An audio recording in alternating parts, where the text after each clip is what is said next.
Good afternoon, everybody. Thank you for coming to the Superintendent's Insurance Advisory Committee meeting for January 26th.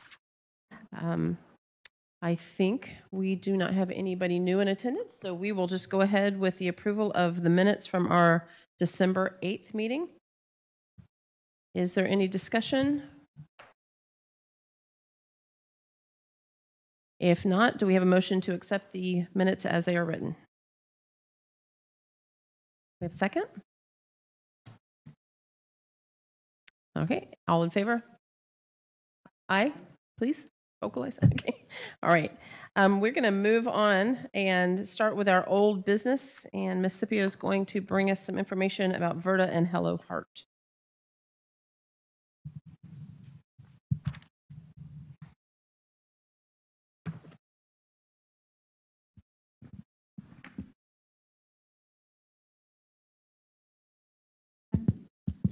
Can you hear me okay? There we go. There you go. Just a real quick update on Hello Heart. When we left here in Verta, when we left on in December, that we voted, and they're in the minutes of the 12/8 meeting, that we would be taking this to the board. We are still working through some contractual issues and want to make sure that everything is lined up with what our procurement rules and regs allow for our contracts. And so that is slated to go to the board for February the 22nd meeting. So we'll have everything ironed out. At least that's the plan for next board meeting. Just want to give you an update so you can know where we stand and when we will be moving forward. Once we've done the contract, we'll begin our implementation, which will be after the board meeting should it pass. And then we'll have a timeline by our next Siac meeting for the implementation schedule and when everything will go live. Thank you. Any questions? Thank you. All right, awesome. All right, we're going to move on for new business, and Debbie Poole. There you go. There you go. No. All right. Okay. Going to talk about our 2020 wellness strategy. All right, thank you. Can everyone hear me okay? Yes. All right, perfect. So I'm Corey Norvitas with Siac. We're just going to change. Okay. So we just wanted to follow up from our meeting last month where we went through different types of incentive programs and options. The team worked really hard on putting this together for you, on listening to all the feedback. Just wanted to review a little bit of what you have included with your Motivate Me incentive tracking program for this year. That you have the ability to have all your health assessments tracked, which is taking the load off of your benefits team. Your biometric screenings are also being tracked automatically. Your coaching that you have available, we do have the ability to build in self-reported activities that you'll notice. Telephonic coaching, preventive care that we had in-depth conversations about, and as well as biometric outcome goals are available as well. So as we are looking as a reminder at the longer term vision, so there were quite a few things that went into the strategy development. For 2022, the primary goals for the the deductible reduction remain the same with the biometric screening, as well as the health assessment for each covered member of the of the employee and the covered spouse.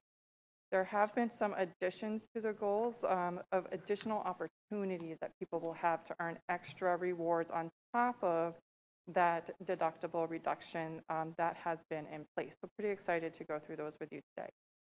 As we're going through it today, I do want to just remind everybody that the things that we take into effect are the 3 priorities of health. So keeping those people healthy that are healthy, early detection and treatment, and then managing and working to improve upon and help those members that have chronic conditions.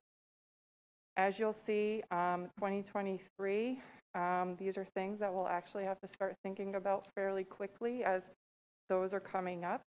But you'll notice that we've also included introduction to preventive screening goals, things like your annual wellness screening, cervical, colon, prostate, mammogram. Those are going to be included as well. People will be encouraged and rewarded for the chronic coaching that they are doing, as well as lifestyle management coaching. As sometimes there are so many benefits that you have access to, so even just having it on there as a goal, letting people know that you have stress management coaching available and actually get rewarded for working with a health coach, I think will be a big game changer as well. Some of the things, the longer term strategy that was discussed in place of that premium differential, and I know locked-in is going to be a big piece of this, is going through maybe if there's a consideration for things like premium differential so that it's hitting and more attractive to all of your members. All of your members do not use all of their deductibles, so it might not be as big of an incentive if they had a different adjustment in their paycheck for what they're paying for their premium each time. And then beyond that, we were really looking to consider or introduce more with outcome-based incentives. So these are things where right now we're working on the activities to help you improve your health and to early identification. The next big step that you really take is where you are being rewarded for all the things you've done because they're showing in your actual results. You're having a healthy BMI, you're having a healthy cholesterol or healthy waist size. So there's a lot of things that you can build in as you continue to advance your strategy. So just want to take a look again at the portal. It has a brand new, if anyone has logged into their MyCigna account in the last month and a half, your portal has been updated on your MyCigna account, the dashboard, a little bit cleaner design, easier to see. You will notice starting later on the day on February 1st when this program launches that you will have access to Motivate Me goals. It's a sample at the bottom where you can see, this is just a sample, it's not specific to your account. There is not a 1,300 reward available for BPS employees, that's just an example. So it's going to show the tracker for members to see where they are on their goal timeline, the different types of goals they'll have available. If you are a female on the plan right now, you can see this right now for that healthy pregnancy, healthy baby goals. That is there. You'll also notice on the upper right where you see almost like your social media where you have your updates and alerts. You're going to start to see those alerts as well and reminders on the different types of goals that you have available to complete through your incentive program. And just to take a look at the portal again, so you do have this in the invite so that you can get to this link, but this is the link that you can go and access the demo experience. I'm just trying to get there. Antonia, you already opened this for me, so I'm clicking on something wrong.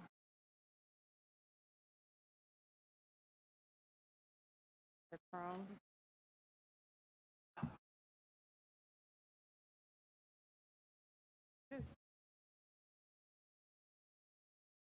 All right, so you'll be able to go in if you cannot wait 7 more days to get in and you want to experience it now, you can absolutely do that. So you can get in, you can see the information of where you'll be able to click on your wellness incentives, go and access it there. You will also be able to see it on your latest updates on that news feed, on that updated look that you have for your personalized notifications. You'll start to notice if there's some indicators, if you haven't taken your health assessment, it's going to remind you to take your health assessment. If you haven't gotten your annual checkup, it's going to remind you, hey, you can get rewarded for getting your annual checkup. So pay attention to those. Then you'll be able to start seeing your goals. So right now, again, you only see the healthy, for females, they see the healthy pregnancy, healthy babies. You're going to be able to see your maximum amount that you can earn. We're going to look at those numbers in just a moment for yourself as well as spouse. And then you're going to be able to see the different types of goals that you have available. You're going to see what you've already completed, what's most popular. You'll be able to see as you complete your information for your lab work. If you're getting it just like usual, Quest or LabCorp, that data is already actually going to feed in directly into your account for you. And then you will be able to see all of your incentives here as well. This is where you're going to see it broken down a little bit more. So you'll be able to see them identified. People will easily be able to see the reward amount for each type of goal that they have. You'll also be able to break it down by category. So if someone is When you go ahead and click on the goals, you'll be able to see the description as well for you right there. And it'll take you how you can absolutely start the activity right away. All of the goals will have alternate activities. So if someone is, if something with an outcome goal, if you don't have a healthy BMI, it will show an alternate activity that you can complete so you're still eligible to earn that reward. Okay. All right. Completed incentives will easily show as well. It will also show the dates that you earn these. So I know sometimes the team gets a lot of questions on, I can't tell if my health assessment is complete. It's easily going to tell you if it was complete. If it's not complete, doesn't show it, it's not done. Maybe you didn't hit the final step. Maybe you didn't hit finish. This is really going to help with that communication and take a little bit of that workload off of the benefits team, especially towards the end of the year. Can I ask a question before we go on? It's kind of hard to see from here. Does that say payroll deposit? Again, this earned? is just a sample, a demo site. This is not your site. Okay.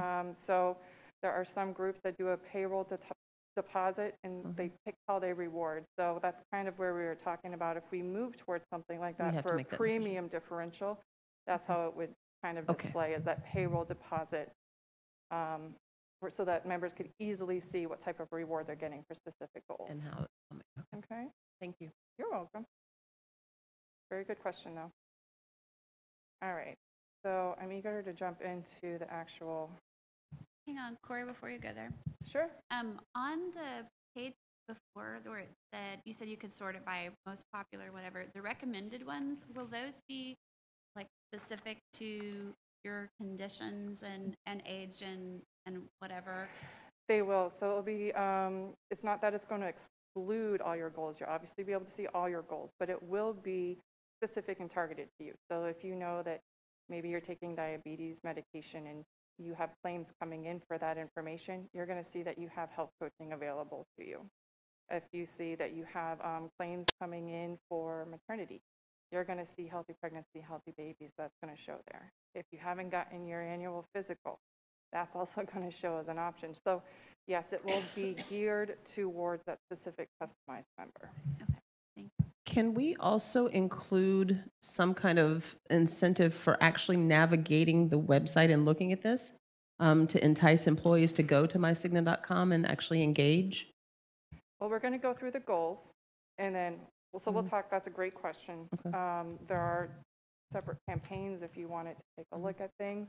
Okay. But let's go through the goals, because I think the plan that they came up with was very generous. So I would hope that that's going to be an incentive in itself to be able to get there. So, but that is a very good question. All right. Any other questions on the demo page before? Okay. All right. All right. So there's a lot of information on this page. It has been built out. This is the design that is set up for your employees. So again, this is going to start for you on February 1st, which is next Tuesday. It's going to go live sometimes in the late afternoon, early evenings, just to give everybody a heads up. The program effective dates are starting from the date that from the extension date that you had in 2021. So it was extended through the end of November. So the goal dates have been set up. So it will look back to December 1st. The reason being, we didn't want anyone to be penalized for still getting the things done that they were supposed to do. So anything that has been completed by December 1st, that's starting December 1st, will still be show rewarded for February. When we're looking at this, the program effective dates, you'll notice that the goal dates need to be met by August 31st of this year. This is a change from the November dates that have been publicized. Reason being, there's a few things that go into this. A lot of them being, it's easier for teachers, right? Everyone runs on that school calendar year. Everyone has time to go and get that done over the summer. It's really hard in that first 1 to 2 months to make the time as you're going in and getting things done, as maybe you forgot to do it earlier in the year. So that has been really switched for make it easier for teachers, as well as for open enrollment. If you've completed your goals, everyone will know what that will look like as you're going into open enrollment, as you're making your benefit decisions. The reason that we picked 8/31 is you need typically 60 to 90 days runoff. So runoff gives the amount of time for providers and facilities to send in their claims and for the claims to be processed. So if someone's getting their biometric screening done on 8/31, that might not come through on 8/31. It's going to give it time for the claim to come in and be processed so that they can be rewarded appropriately for the care that they received. Okay, any questions on that piece of it? Okay, so we did build in, just like we said, your base of the goals that you have has not changed. Every employee and covered spouse still needs to complete their biometric screening and health assessment. This was made very simple that they need to complete 2 points each. Health assessment is 1 and the biometric health screening is 1. So if you have a spouse, they complete 2 points and you would complete 2 points. That does not change. That is a deductible reduction. Everything additional are additional goals and incentives that have built in, and some things that have been being done manually. So the tobacco coaching, this is what has been utilized as an alternative activity for members that want to remove their tobacco cessation, their tobacco surcharge. This has been tracked manually by the benefits team. This will now, members will be able to see right on their MyCigna account when that goal is completed. So there's no questions going back and forth with the benefits team. It's really helping to cut down on that confusion. That will be tracked, and just as it is now, available for telephonic health coach as well as with the on-site health coach, Joni. You'll also notice some additional coaching that they have available for rewards. Again, we did not want to penalize anybody for any healthy behaviors that they had already completed and have been working on. So the tobacco cessation goal, you will notice, has a farther look back to October 1st.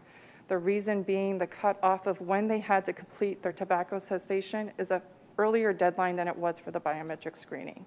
So in this scenario, everyone needs to go ahead and that look back was put into place. That end date is going to be the same end date of August 31st. This will be the 1 year where there's going to be a little bit different look back period, okay? Telephonic health coaching, again, anyone that started December 1st and completes through August 31st can be rewarded for things like weight management, stress management as well. That's a $10 reward, and you can earn it. You can do, if you're going for weight management, you can get one $10 reward. If you then want to go for health coaching for stress management, that's an additional $10 reward. Okay? If you're getting your annual physical with your primary care provider, this will be available when you go into your primary care provider, as well as the option for virtual care screenings. This is available through your MD Live account. It has been available for a while. They do need to complete their biometric lab work during that virtual care screening. So they are getting that done and taken care of and reviewing those results with a physician. If there's any indicators that are of concern, maybe they're concerned about cholesterol or high blood pressure, they're talking about it there, and if they need to refer them to additional care, they would still get that same level of care or referral as if they were in person with an individual. You have your additional preventive care screenings that are available, and this is age-based appropriate screening. So if you're up for your mammogram, cervical, colon, prostate, and well woman exams. So that is $10 per reward. When we're taking a look at these, you'll notice it's a $10 reward, and I know that there were numbers thrown out before on if these numbers should be higher or lower. This is a stepping stone period right now. We're introducing the process to everybody. There's a lot of considerations taken into account, the budget for BPS, response, and analyzing that over the next few months as we're going into the next plan year. So just wanted to kind of let everybody know that was a little bit of the thought process here. Also want to encourage engagement in the many health and wellness activities that are available to employees. So You have so many virtual education experiences. There are going to be multiple 5Ks hosted by BPS, education seminars. These are going to be available. So for benefit education seminars, you can participate. These are self-reported, up to 3. And then for BPS, if you do participate up to 3 of the 5Ks, that's also rewarded as well. You also have the Cigna Fitness Challenge that you have had each year. In the past, that has been manually processed by your benefits team of sometimes up to 600 to 700 gift cards that they are putting together for your employees that are participating. I love that that many people participate, but now people will be able to go in and redeem that themselves. This will take a load off of the team as well. You still have your Healthy Pregnancy, Healthy Babies program that has the, when you join in the first trimester, the $150 debit card, and if you join in the second trimester, that's a $75 debit card. I did miss one big point. So there is a maximum that was set for the ability to earn gift cards. For employees, that's going to be up to $50, and then for the spouses, that's going to be up to $25. This is allowing spouses that had even participated in the Cigna Fitness Challenge that they can go ahead and be rewarded this way as well. And then this is something that you can really start introducing. Another big one as you're building your strategy. Annual physicals are really big for spouses as well to build in, maybe to look at for next year as you're seeing your responses. As you're looking at your plan, and Debbie probably goes through these numbers with you. Spouses always tend to cost a little bit more on a plan. I don't know why. But you want to include them to encourage that engagement activity as well. Are there any questions so far? I know I just went through a whole bunch. I'm going to continue on. And I can flip back if you need me to, okay? When you log in, again, I just wanted to make sure that, again, just a screenshot of how your health assessment looks. Again, if you are a new employee, BPS currently allows you to complete your health assessment before you enroll. And I just wanted to make sure a reminder that all of the biometrics and health assessment do need to be completed by August 31st of this year. All right, there was a lot of thought process that went into communication and timelines. So I know that Antonia has started communicating the new tracking program already. There are multiple materials that we have put together for the use for the team. There's a brochure, and the brochure that you actually have in front of you, I updated this morning, so you have the old one, apologies, but that is a sample of what it will look like. There is just very minor edits made. There's also multiple e-cards. This will be included in the BPS newsletters. It will be on signatures. I highly recommend putting this on your signatures, encouraging your team members, sending out those reminders when they go out each month. There's also the ability, if you wanted to post on social media as well, to remind teachers to get their goals completed. Are we still sending out the birth month biometric reminders? We are sending out reminders, but we're going to change it a little bit to eliminate, as we've had the discussion a couple months ago with the confusion back in November with the birth month. An individual can go at any time. And we will be sending out that communication on February 1st regarding the openings at Marathon and what those new goals are. Thank you. I just want to remind everybody too, I know everyone typically goes at the same time of the year to get their annual physical done.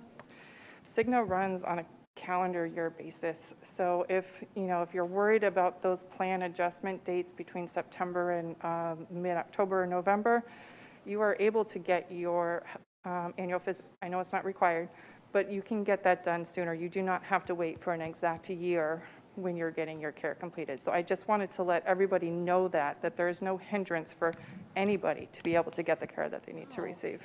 And let me kind of break that down a little bit just in case there's any fuzziness. So if you are a person that normally goes in May of whatever year, and you want May of 2021, you don't have to wait for May of 2022. because your annual visits are based on a calendar year versus on a year of when you went. So you can go anytime during the next year.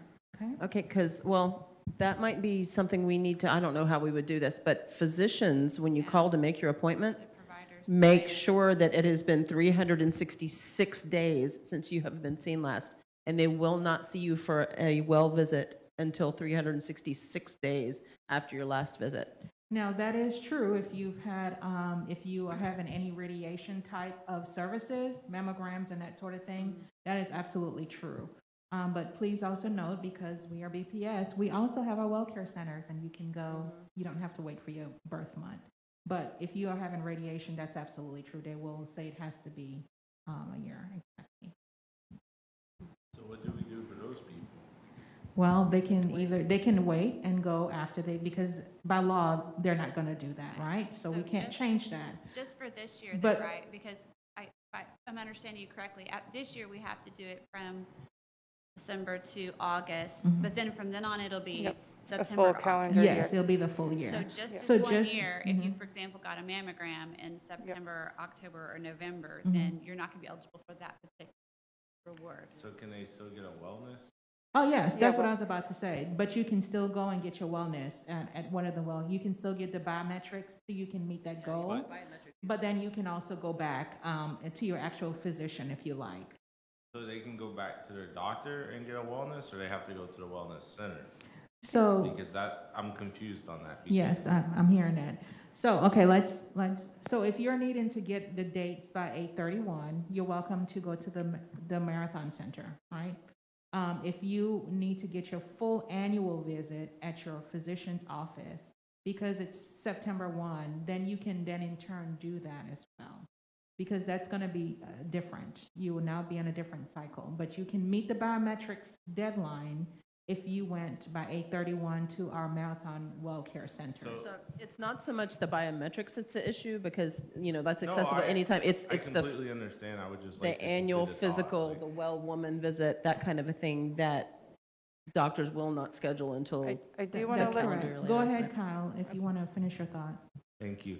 So if a teacher, whoever, got a wellness exam, let's say October 30th with their doctor, and they went back to try to meet this deadline before August 30th, would they be able to meet this deadline?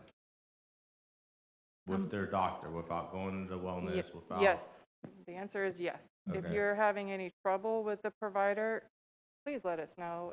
You have to remember, and just think about a lot of the changeover happening, right? So there are, it's not necessarily the providers, it's your front office staff that maybe doesn't know. There's a lot of different carriers that they're managing. The same that, we all ask for patients in our everyday job. They don't know, like, they're not going to remember sometimes that Cigna is on a calendar year. I have had people say that to me, and I'll say, nope, it's Cigna, it's on a calendar year. And they'll be like, okay, let me look at it, and it's fine. If you get stuck, do not hesitate to call us. Do not hesitate to reach out to Marie Montemurno, who is on site. You are absolutely, do not need to wait 366 days. You can go in a calendar year, so no one will be prohibited. I just want to make Okay. that clear.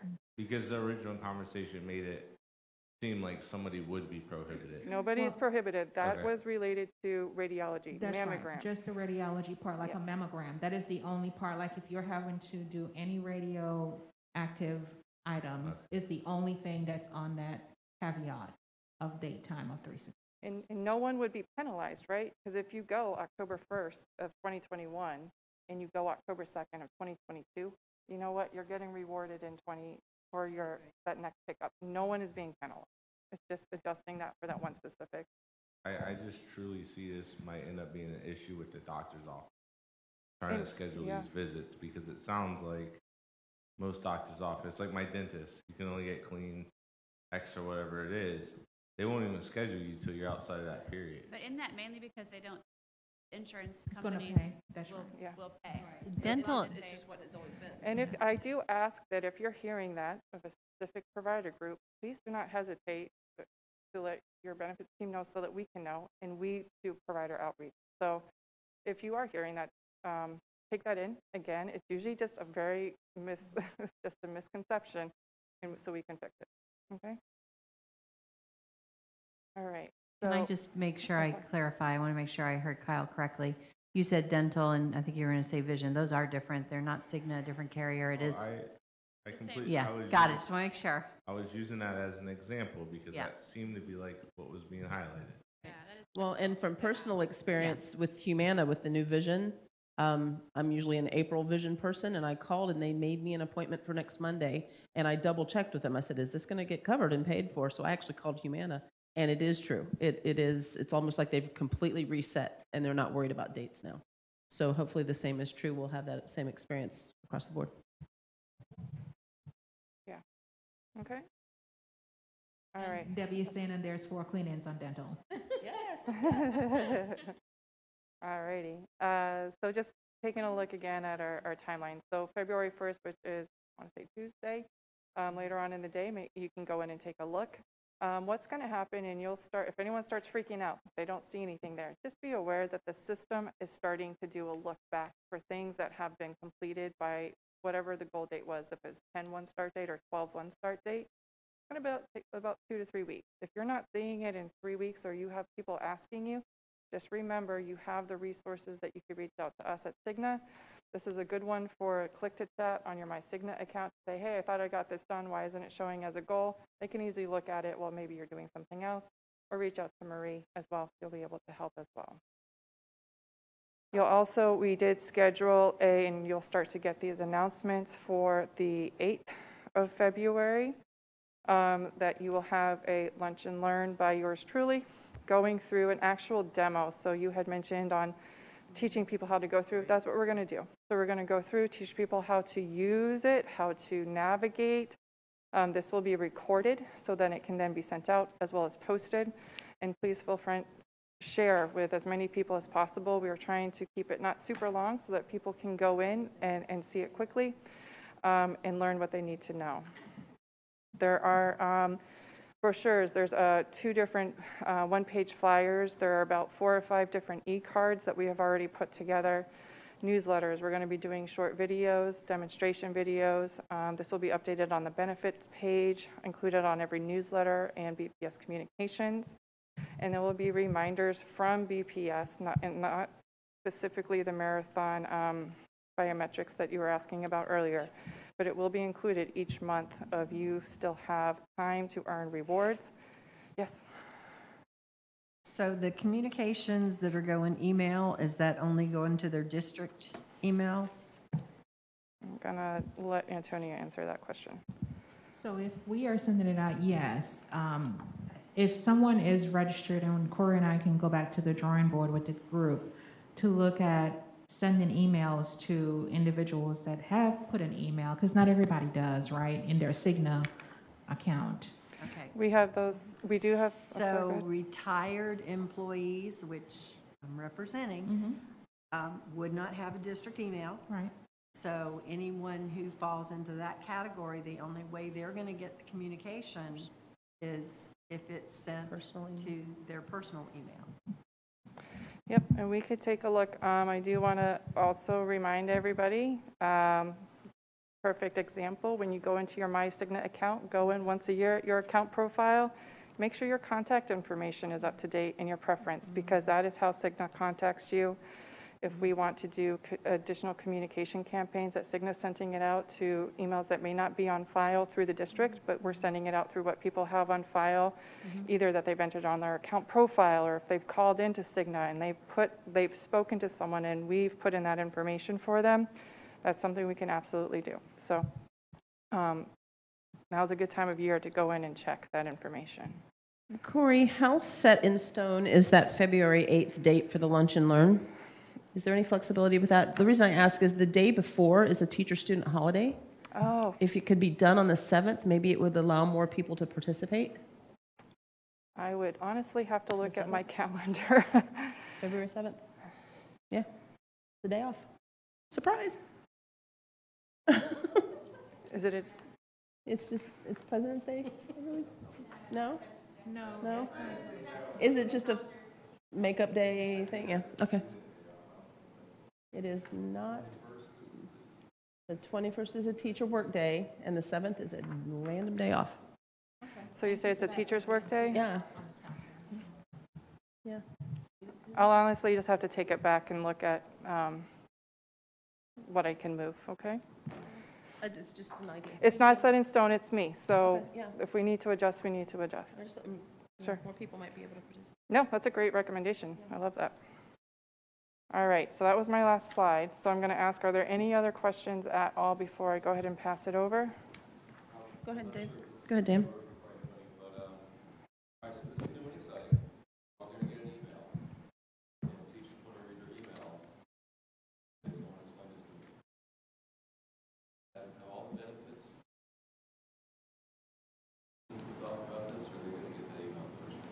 PES Group, which is Benefits Educational Center, has been made aware of this program and are ready to answer questions. Our benefits team members also well aware and will be ready for questions. So yes, we've done a little bit of our homework. The school-based person, we did not push this out to anyone at the school as yet because we wanted to have this discussion in here before we can just say, hey, we're doing this, right? So they have not been made aware of the program yet because we needed to finalize this program in this setting as we discussed last month prior to any communications. So I would just suggest we, as soon as it's much notice, or I know it's supposed to go as much notice we give them, that's what we do, we run through our. Benefit site contact, absolutely, thank you. What's his email? Yeah, all right, thank you. Now a good time to have a discussion about the Motivate Me. The amounts on page 9, are those set in stone? Yes. We can have discussion Yes. with Yes. this, about Motivate Me right now. So there's two things on this that concern me. Well, there's a couple, but there's only two I would really like to focus on.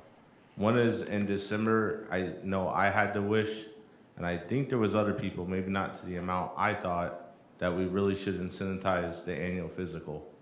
And I'm not quite sure that this does that. And the second thing is we talked about moving forward when we got to the plan year 2023 that we wanted to change to an annual physical requirement. This doesn't do that either because at the top of this, it says you earn 2 points for deduction in 2023, and that means a biometric and a health assessment. So I'm not sure, while this is wonderful and it's great that our benefits department doesn't have to physically track this, I'm not sure this is anything different than what we're currently doing. And if we start sharing this and it says in 2023, this is what you're going to do for your annual deduction, we're looking at like 20 months from now before we can make any changes to make an annual physical requirement. Oh, So that is a very good point. And remember, we talked about timing, right? So right now, these were your goals that you had in place, right? When you go and make changes, you have to get lots of different agreements on those changes, on what's happening. So your 2023 deductible reduction was already in place.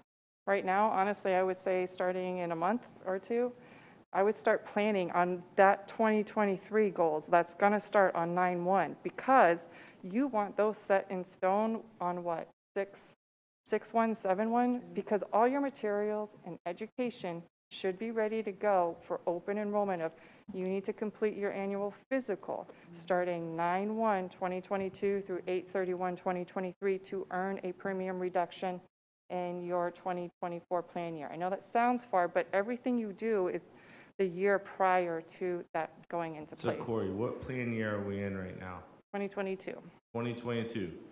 So this paper right here says if I get my biometric health screening and I do my health assessment in January of next year, that meets the qualifications for my premium deduction or whatever we decide to do. That's the beginning of January next year, right? So if That, you haven't decided that plan. You haven't decided that plan yet for but what's. that's what this says, so I'm very confused on. Where does it say in 2023? It says incentives to earn. Employees and covered Yeah. spouse must earn 2 points each for 2023 medical in-network deductible reduction. Yes, because that's your deductible reduction, The right? other thing you're talking about is premium. Okay, but I'm sorry, I thought this committee discussed that we wanted to move away from biometric for 2023. You're not, okay. Can't do it that fast. You already have, so you just completed on November 11th of 2021, your deductible reduction that started a month later, right? Which is now for 2022. For your whole year of 2022, that's already been completed as of November of 2021. Right now, your goals are going towards the next plan year, which is 2023. Any goals that you complete in 2023 are going to be rewarded in 2024. Yes, I'm well aware of this. Okay, so that's nothing that you haven't decided that plan yet of what those goals will be in 2023 to be rewarded for 2024. No, but okay, let me re-ask this another way. Okay, Do we have any interest on this committee to require an annual physical for the health insurance plan starting next January? For the deductible? Yes. I think that's what she's saying. We can't, it would be difficult for us to do that because people would need to be doing that right now. yeah. It But- would And we have haven't- started December 1 of And we last haven't year. bargained it, and we haven't done, because wouldn't that have to be bargained, Dr. Theddy? To require annual physical, would that? We have all of these and all the deductibles in our plan, in our collective bargaining agreement. Right, so if we were going to switch to say now, in order to do that, you have to have your annual physical, that has to be bargained with both Okay, unions. so I've asked about this for 3 months now, and I keep being told that now isn't the time for the conversation.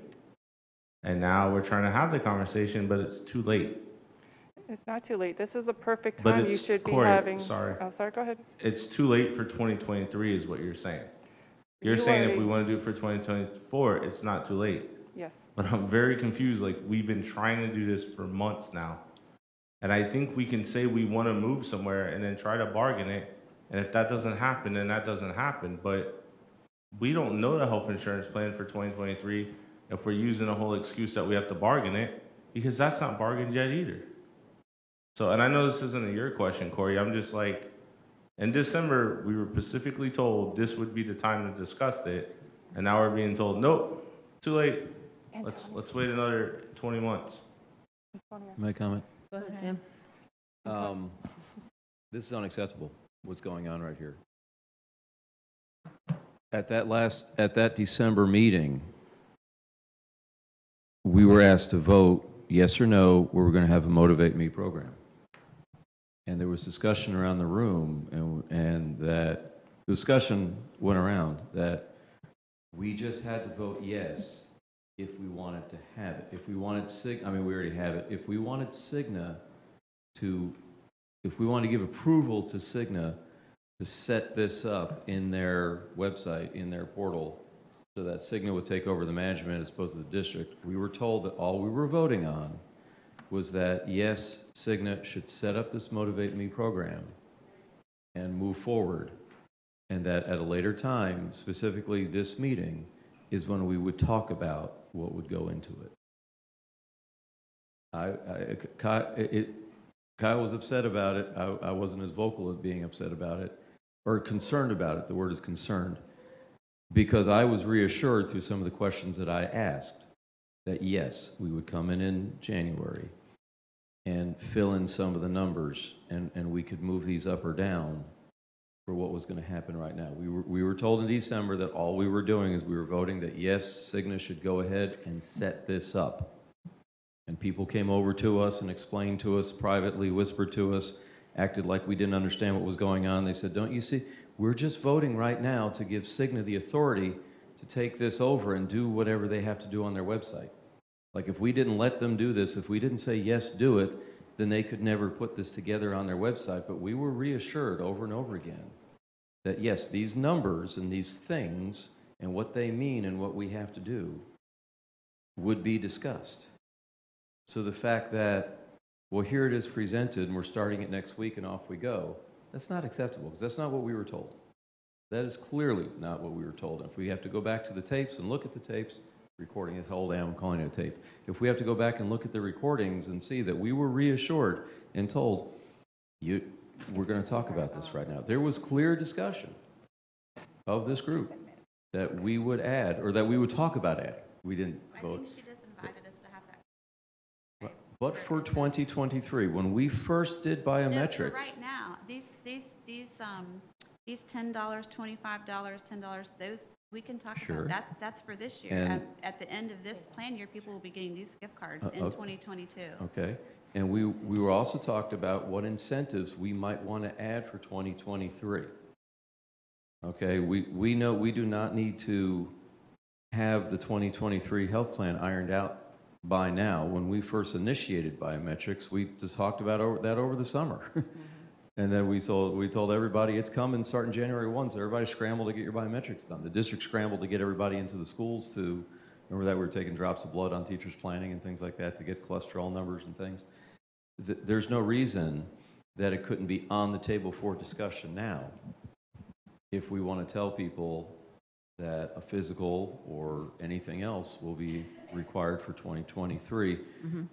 I'm not suggesting it should be required or shouldn't be, but we were assured at that last meeting that we could still have those discussions about what would be incentivized. And this understanding that right now we're too late to say that something could be part of the 2023 health plan. No, we have the whole year to negotiate that.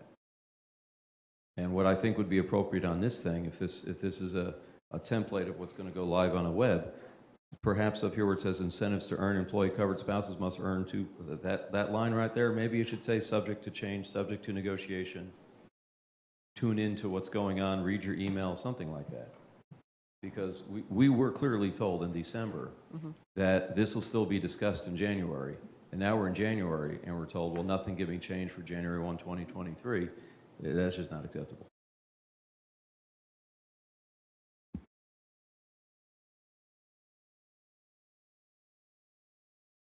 So I'm hearing a couple different things. When I reflect back on the December meeting, we talked about the amounts, and we were talking about where to put our dollars in terms of what we have available in our wellness budget. And there was discussion about the incentivizing the wellness exam, and there was a request on the table, and it was from Kyle, to incentivize it at a different level. And I do recall that that was part of discussion today that I believe we've opened up. That unless I'm mistaken about what I've heard, I believe that's what we're supposed to be doing now, is talking about where those dollars are. As for requiring a physical for plan year 2023, I don't believe that that was part of this piece of the discussion. We did talk about it. We charted it. I'm the one who charted it on that day in October, I think it was, where we talked about having a physical required. Am I missing? I just want to make sure I'm not missing a piece or misrepresenting what the understanding was. No, I'm sorry. There is no misrepresentation of what the discussion was. It was very clear for months. I personally have advocated for it. When we had industry experts on this table, they have advocated for it. Since Dan's been here, we have talked about it. Ms. Campbell has brought sheets from other counties that have talked about an annual physical requirement. And I said, hey, we need to incentivize the annual physical requirement if that's where we're going to go for 2023. Now here we are to have the discussion, and what was told was we can't have that discussion because it's too late. So I'm there's no misrepresentation, because I will gladly pull up the YouTube video and show what everybody said. Kyle, I wasn't accusing you of misrepresenting. No, I'm Dr. saying Detty, I'm not I'm trying misrepresenting. very hard, but this is unacceptable. This is what we were told as a committee, and now it's brought to us and it's completely finished. And when we went to talk about 2023, we're being told it's too late. So when is the proper time to have the conversation if December was too early and January is too late? If I misspoke, your 2023 is not decided for goals. I just want to make that incredibly clear. That was my understanding, is that this, as it's presented on this piece of paper, the 2022 Motivate Me, the incentive of the annual physical, the $25, was incentivizing people to get into the idea of it becoming a possible requirement in 2023. Look at the second line, incentives to earn. I agree with you, Dan. That probably needs to be removed. That needs to be clarified. I agree. But it's not misrepresented, okay? We are discussing, so let's discuss the items right now in front of us on page 11, I believe it is. Is it something that we would 9. like to keep 9. or change? 9, thank you. Page 9, that incentives to earn. We will take that back and make sure the Yeah. language is corrected, but we're not gonna sit here and just keep going back and forth. Let us this is discussion. Let us discuss what's on page 9. Are we gonna keep it? Are we gonna toss it? Or, and make some recommendations. So are we allowed to require an annual physical for January 2023?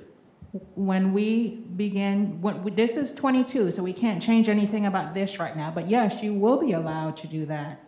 And that has to go through whatever process we normally do as bargaining, and everyone is well aware that it has to be bargained, right? But it doesn't change the fact that we are going to have this discussion on page 9, whether or not these items are going to be accepted by the committee or not as a recommendation. So let's move forward and look at the listing that we have there, and let's make a decision of whether or not we accept it or we're not, or give an idea so we can have healthy discussion and make some decisions and move forward. I think the biggest factor at this point right now is that second line, incentives to earn, Okay. because it makes it sound like those first 2 points, the biometric will still be required for 2023. Okay. So if we could remove that line. What would you, let Then me what ask, would you say? What would be the Yes. purpose of doing to motivate me then? Well, the whole idea would be the incentives to earn for the 2022 year in anticipation of an actual full wellness exam being the requirement for the deductible I'm sorry, I have to point out in 23. what Antonia just said. If we're not, we have to know where we're going in 2023 if we're going to try to run incentives for the next 12 months. If we don't know where we're going, then these incentives are honestly a waste of time. Like, that's why it's in there. That's why Corey put it in there, because she has a plan, she has a company, BPS, that she's trying to get us to an end goal. If our end goal is biometric health screenings, then we need to say that, and we need to say that from January and shout it from the rooftops.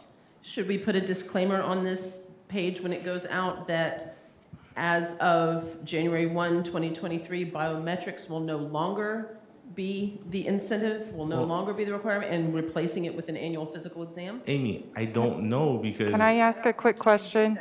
Can I ask you a quick question? Is the confusion around the 2023 reward, is that what the confusion that you're getting right now? no, the confusion is around what are we going to require employees to do in 2022 to get the deductible decrease in 2023.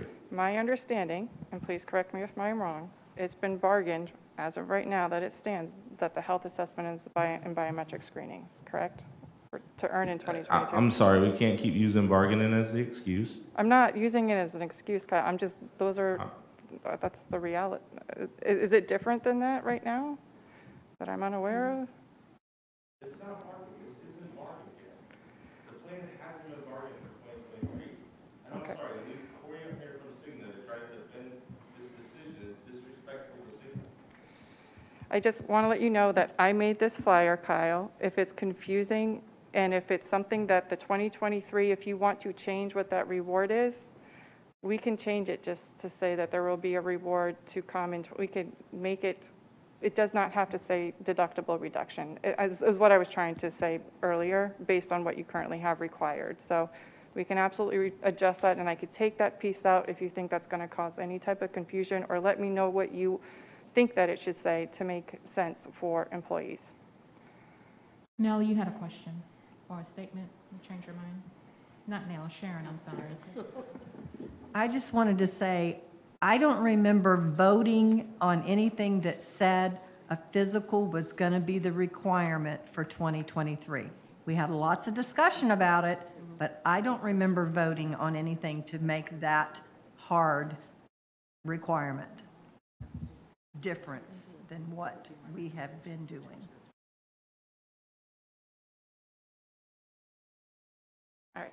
Debbie brings up a May good I- point. I wanted to make sure that you know, if you change your mind and you want the annual physical to be required, you can change that if you want to make it a point and then require for people to get 2 or 3 points. But I just want to let you know, that has not been communicated to people, right? They haven't had time to go and get that done. So I'm just thinking about it in terms of fairness No, to I'm very sorry, Corey. All we're asking is if Siac, and it really doesn't have anything to do with you, Corey, can have a discussion about the annual Sure. physical requirement. And we keep getting told no. And that's the last thing I'll say. That's a false statement. I just stated, let's discuss it. But we're still going back to the question at hand. This is an open discussion period, as well as the discussion that we had on December 8th, which Sharon just nicely pointed out, was very lengthy. And we discussed it then, and we're discussing it now. So let's discuss. It's an open discussion period. Please, let's have that discussion. Yes, Dan, go ahead. I'd like to just toss out an idea that may help us move forward. On that second line where it says incentives to earn, I think it'd be honest and accurate to tell employees, just take that sentence, but begin it with currently. The word currently, comma, and then lowercase employee. Currently, comma, employee and covered spouse must earn 2 points for each 2023 medical and network deductible reduction. After that, say, these requirements are subject to change. And just leave it as that. And that's just a suggestion. And that way this committee has that time, liberty to have these discussions as they happen during the year. Because it's, I don't know if it's too early or not, but sometime getting into spring and summer is when we start looking at next year's things. And that's when it would make sense to have talk about what additional things do we incentivize, what do we change, what do we this and that. And then we can move forward with that. Because, right, we did not make a final discussion or the final decision on that annual physical requirement, but we just put it out there that is something we may want to talk about. And there's a lot of things that get talked about when we start looking at the health plan for next year. So if we just put in currently, this is the way it is, subject to change as the year goes on, or, you know, and there's just our job to, when we get it hammered out, to make sure we communicate it. Committee members, what say ye? Madam Chair, would you please take a vote from the committee as to accepting the recommendation? Okay, do we have a vote or a motion to accept the recommendation as it is presented to us? What Dan said? Yes. Yeah, I'm sorry, what Dan presented, I'm sorry. I'll make a motion. Can I ask a question before we vote? Yes, So Dan, please. let's say we take that approach, and in June is when we resolve all of this, and it's decided that's what we're going to do. So by June, you've had 6 months go by where people thought, oh, all I had to do is a biometric and a health assessment, Yeah. I'm done. And now June, we're going to say, oh, subject to change, now you have to get a health In the next 3 months. instead, and then what?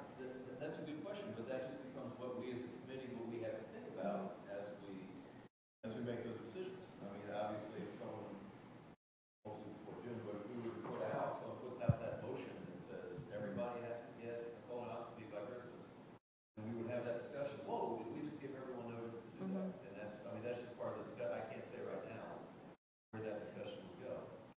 If I made a motion now to say, we're going to require the annual physical to be what you have to do to get a reduced deductible, and everybody agreed. If we made that decision today, We hammered that out. then right what? now. Then what? Well, then we could Then change it has to the be topic part of right the now. bargaining? Does it? This is what I'm asking. How this- does the union feel about No. that? Can we make that decision here as a okay. recommendation? So Lisa, I love what you just said because I have the same thought. Because two thoughts. One, and this will get, bargaining is completely separate than SIAC. I truly do not think anybody on this board right here, and no offense to Dr. Teddy and Antonia, they are actually not part of SIAC. They're here to help us. I don't think anybody on this board should make a determination on the best thing for our employees' health based off of bargaining. And that's coming from me. I am on the bargaining team for BFT. I think the goal of this committee should be to make the best possible recommendation on what's best for our employees and our plan. You know, now, are we naive enough to realize that if we raise premiums to $1,000 that it's not going to pass? Yes, we should have that conversation. But I will be honest with you. There is some small tweaks that have been done to the health insurance plan that have been really easy to get through bargaining. The harder ones are premium increases. And we may get there later this year, and I respect that. But I think the conversation I wanted to have, and I don't know how it keeps getting lost, maybe I'm not vocalizing it well, is if there's an agreement in the committee that we move towards annual physical requirement, then I think we need to move there. But if we take a poll today, a straw poll, however we want to do it, and determine there's not an agreement, then we need to stop going down this road and we need to move forward. But the idea that every month we're going to have a little bit of this conversation and keep kicking the can is not getting anything done. So Well, I just to expand on Lisa's point a little while ago, I even even if we were to make that recommendation, you guys, because I'm also not official in the committee, but you guys were to make that recommendation today and to the superintendent says, okay, and we don't have to bargain that or whatever, let's say, assume we don't. Completely separate. We're still telling, and we get the word out by March, we're still telling employees from March to August 31st, this isn't just to get a reward. If you want your lower deductible, you are going to have to get this done in the next 6 months. I think that's an unfair time crunch. I think it is too. Well, that's, And people Yeah. will have already done what they thought was required in January and Well, February. well, that's better than a 3-month heads up. Well, the way I understood this when I first looked at this, when it was released, my understanding, we are incentivizing the annual physical during 2022, making the biometric and the health assessment the requirement for 23. Then in 23, the people will get physicals done so that they can get their premium deduction for 24. That's the way I understood this. I never understood that the health assessment would be, the annual physical would be the requirement for 23. I thought we were going to give people a year of getting used to the idea of having a physical, using the incentive. Go ahead and let biometric and health assessment be the thing that gets you that deduction for 23, and then push out in the calendar year for 23. This is when you need to, with a lot of education, a lot of communication, this is when you need to have a full annual physical in order to get your reductions for the 24 Which they will plan have to year. start getting this September. Right. So they're going to have to start getting these annual exams starting this September for that And 2024 really year. educate that plan year goes from September to August. Right. Yes, ma'am. Go ahead, Dan.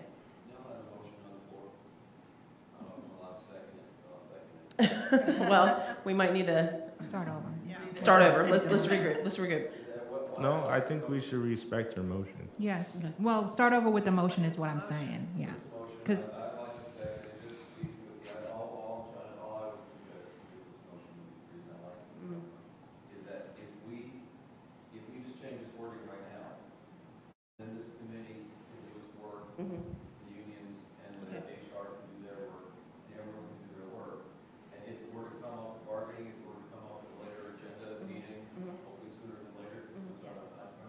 Sure.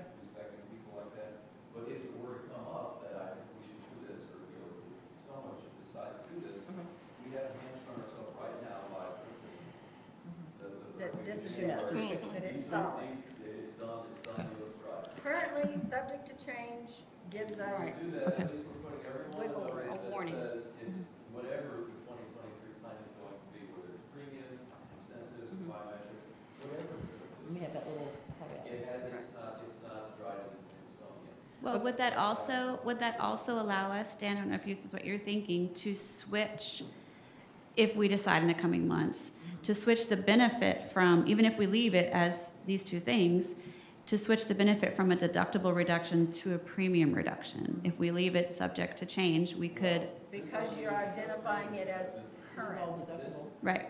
This document doesn't discuss premium deduction. I know, but I'm just saying if we'd left it, that could be the thing. We could, instead of changing it to the requirement, I'm just saying leave that door open. it leaves the door open for that, which could change for 2023, correct?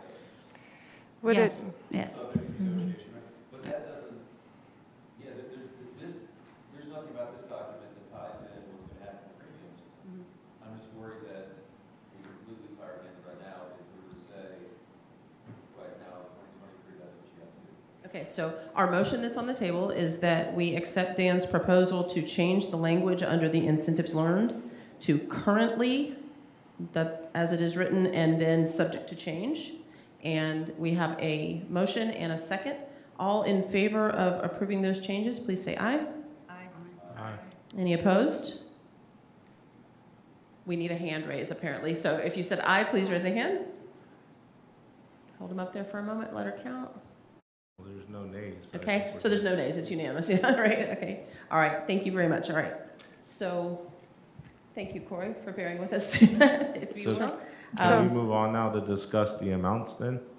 Can I- Do you want to adjust the amounts, okay? Yes. Can I ask a simple question really, really fast? Yes, please. Mine is super simple. Just to point to clarify, I was not at the last meeting, so I was not here, I apologize. The healthy pregnancies, healthy babies, that dollar amount already exceeds the maximum, so that is an exclusion to the $50 max, correct? Yes. It is, yes. So it's right in that, and it might be small and it might be hard, but it's right in that, it's right in the details there where it says the incentive is separate of the overall cap, so. And that's triggered by an OBGYN claim of a pregnancy? How- Nope, Is it it's not. self-reported? The Healthy Pregnancy, Healthy Babies program is the coaching program where you're working with a maternity specialist that you start working with in the first trimester or the second. So it's not going to be triggered by an OBG claim. It's going to be participating. You have to reach out to Cigna to have that show up on your Motivate Me, right? Exactly. Corey, do we know how many people used that last year for BPS? Yeah, we'll have those numbers in our Okay. meeting coming up, so I'll be able to get you those numbers, yeah. Okay. Okay, Kyle, you have discussion about the amounts? Yeah, and I hate to go back to this, but we have to make some type of decision as a committee of where we want to move. I'm not saying we have to make a final decision today, but we need to have an idea of where we want to move in the future. Because if we want to move in the future towards an annual physical, which, full disclosure, I think we should be there already. So because we're losing money on our health plan, we have to do something. It's not popular, but that's where I'm at. I think we should do it in 2023 and just rip the Band-Aid off. But if that's not what the committee decides, totally respect that. So if we're not willing to do it in 2023, which I don't know because we haven't had that discussion, and if we're planning on doing it in 2024, we need to really incentivize it in 2023. And I am sorry, $25 doesn't do that at all. I think a goal of a program that incentivizes people is to get more people to participate. Can From my I, understanding, this is what we already do. So this isn't going to get anybody additional to participate. This may just put it all in one area and make it easier to track. So What would be your magic number? What would be the number you're looking for? I've been the same place every time as $100. I don't know if BPS is comfortable with that, but I think that's our goal. If we say, hey, 2023, we don't want to do this, but we want to do this in 2024, then we need to be moving that way, like from now, I think. So that's why I think it should be $100. But I think Sharon had something. My thoughts were at least make it be as much as what they're paying as a copay to go in when they normally go to their PCP. It should be So I $0. understand. It Yeah, should be it's no zero, cost. but that's what I'm saying. But what a normal copay would be to go see their primary care doctor, even though it's zero copay for this particular service, let it look like, oh, you're getting an incentive that at least one time you have to go to the doctor this year, you've got it covered because you've gotten this incentive this year, kind of thing. Well, you want to keep in mind too that everyone don't have a copay necessarily, right? And it might be a deductible, after deductible amount or co-insurance amount. So you want to think through that as well as you have this discussion. Can we add $100 to an FSA card, or is that not something we're allowed to do? That's not something that's allowable by the IRS rules. What is I know we're trying to fit this within our incentive or wellness budget. I'm assuming that y'all have some numbers you run to try to figure out what's the maximum we can spend. You know, not everybody's going to do it, so you kind of have to guess what's the percentage that will go do it. But I wouldn't want to max out the annual physical exam to whatever our maximum is, because we also want people to do these other things. Mm-hmm. And so there needs to be a little wiggle room between whatever we offer for the annual physical exam to do some of the because I can go get my annual physical exam and get whatever the max is, but then I also as a woman need to go get a mammogram, and I need to go see my gynecologist, and I need, so I need to leave that wiggle room for these other things, because the coaching especially is something that we've seen can have significant benefit. So, If the employee max is $50, then you can't give them 100 for a physical, because you've already exceeded the max there. Is that subject to negotiation or change, or that employee max? So right now, we are using our wellness dollars to fund this, what you're seeing on page 9. Anything over and beyond will require a budgetary discussion with BPS and their accounting and financial budgeting department. So we want to be mindful of these things, and as we build our program, and show our providers that our employees are engaged and there's a possibility of getting more dollars. But those are things that are on us as BPS employees to show that we are willing to do what it takes for what they're willing to incentivize the account for at this time. Go ahead, Bill. Can we take some of the dollars from the fitness challenge and put it up to the physical exam, annual physical exam, so it is the one that's the most dollars that you can get? Yes, we can do any of that movement. You guys just Within the money tell that's us. already there, we can redistribute it? You can, absolutely. So what if we bumped it up to 35 or 40? And If that's what we decide, that's what we decide. But I want to challenge a thought that, and this is to the committee, and this was the point I made in December, we authorized the contract, if you combine the two of them together, that's going to be close to, I think, between $500,000 and $1 million. There was no talk about the budgetary concern because we believe we're going to have cost savings on that. I would argue that if we're willing to do that, we should be willing to take a leap on annual physicals, because I guarantee you somebody can pull some data that shows there's cost savings to that. I mean, we look at people that go to marathon, and we've sat here and complained about marathon for 3 years, but when they go to marathon, guess what? They're cheaper to the plan. And the people that go to marathon are sicker than the normal plan when you do a comparison. And like the idea of giving somebody $10 to go get a mammogram or, colon cancer, like cancer has been eating our plan up. So I challenge the thought that like we're capped on the amount of money we can spend because it's in an incentivized program, and we're not willing to look on the cost savings of giving stuff back to our employees for making the proper decisions. But when these companies come in here with fancy looking plans and toys for us to play with, we have no problem saying, yep, sign me up for that, sign me up for that program, sign me up for that program. And that's not to say the programs haven't worked. Surgery Plus and Hinge Health has been huge to our plan. But we didn't have any concern about the budgetary requirements. I guarantee you if a lot more of our employees get early detection screenings, we're going to save a lot of money too. And I would hope that somebody, Cigna or Lockton, could come and say, yeah, listen, if you, and the patient that goes sees their doctor every year costs us the plan X, and the patient that doesn't get an annual physical costs us X. And if we're willing to say, like, for all these other programs, there's savings, I don't understand why we're not willing to say this for this, when this is actually money we're giving to our employee. I'd like to submit keeping something in mind as we work through all this, and to kind of take the approach of messaging to employees to do the right things because they're the right things to do, not because we're paying you. The fact that we kind of feel we have to pay somebody to do what something is right for their own health and their family is a little troubling to me. And I think we need to be more emphatic about this is for you. We'll give you a little incentive just to help you get there, but it's the right thing to do anyway. And if we do $100 now, which we can't sustain, and we stop that, then people will say, well, I got $100 to do that before, why should I do it now? Well, I think the process, my thought is, if we're going to do $100 now, that means in 2024, then we're willing to look how much did we give them for going to biometric? Right, and that's where we're headed now. You get this incentive to get them used to doing annual physicals, but the point is, it will be the gatekeeper activity for 2024. And are you going to pay them? It will Pay them to do that gatekeeper No, activity? because they're getting the deductible. There That's you the go. reward So for doing it. then they're going to That's the say, where's gatekeeper. my $100? No, they're going to say, wow, Now I save $1,000 on premiums.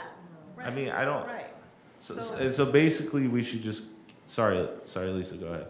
No, so to go too crazy now to incent this, it's going to make it look a bit disappointing, though it will, I think, the committee's headed to having that be the gatekeeper activity in 2024.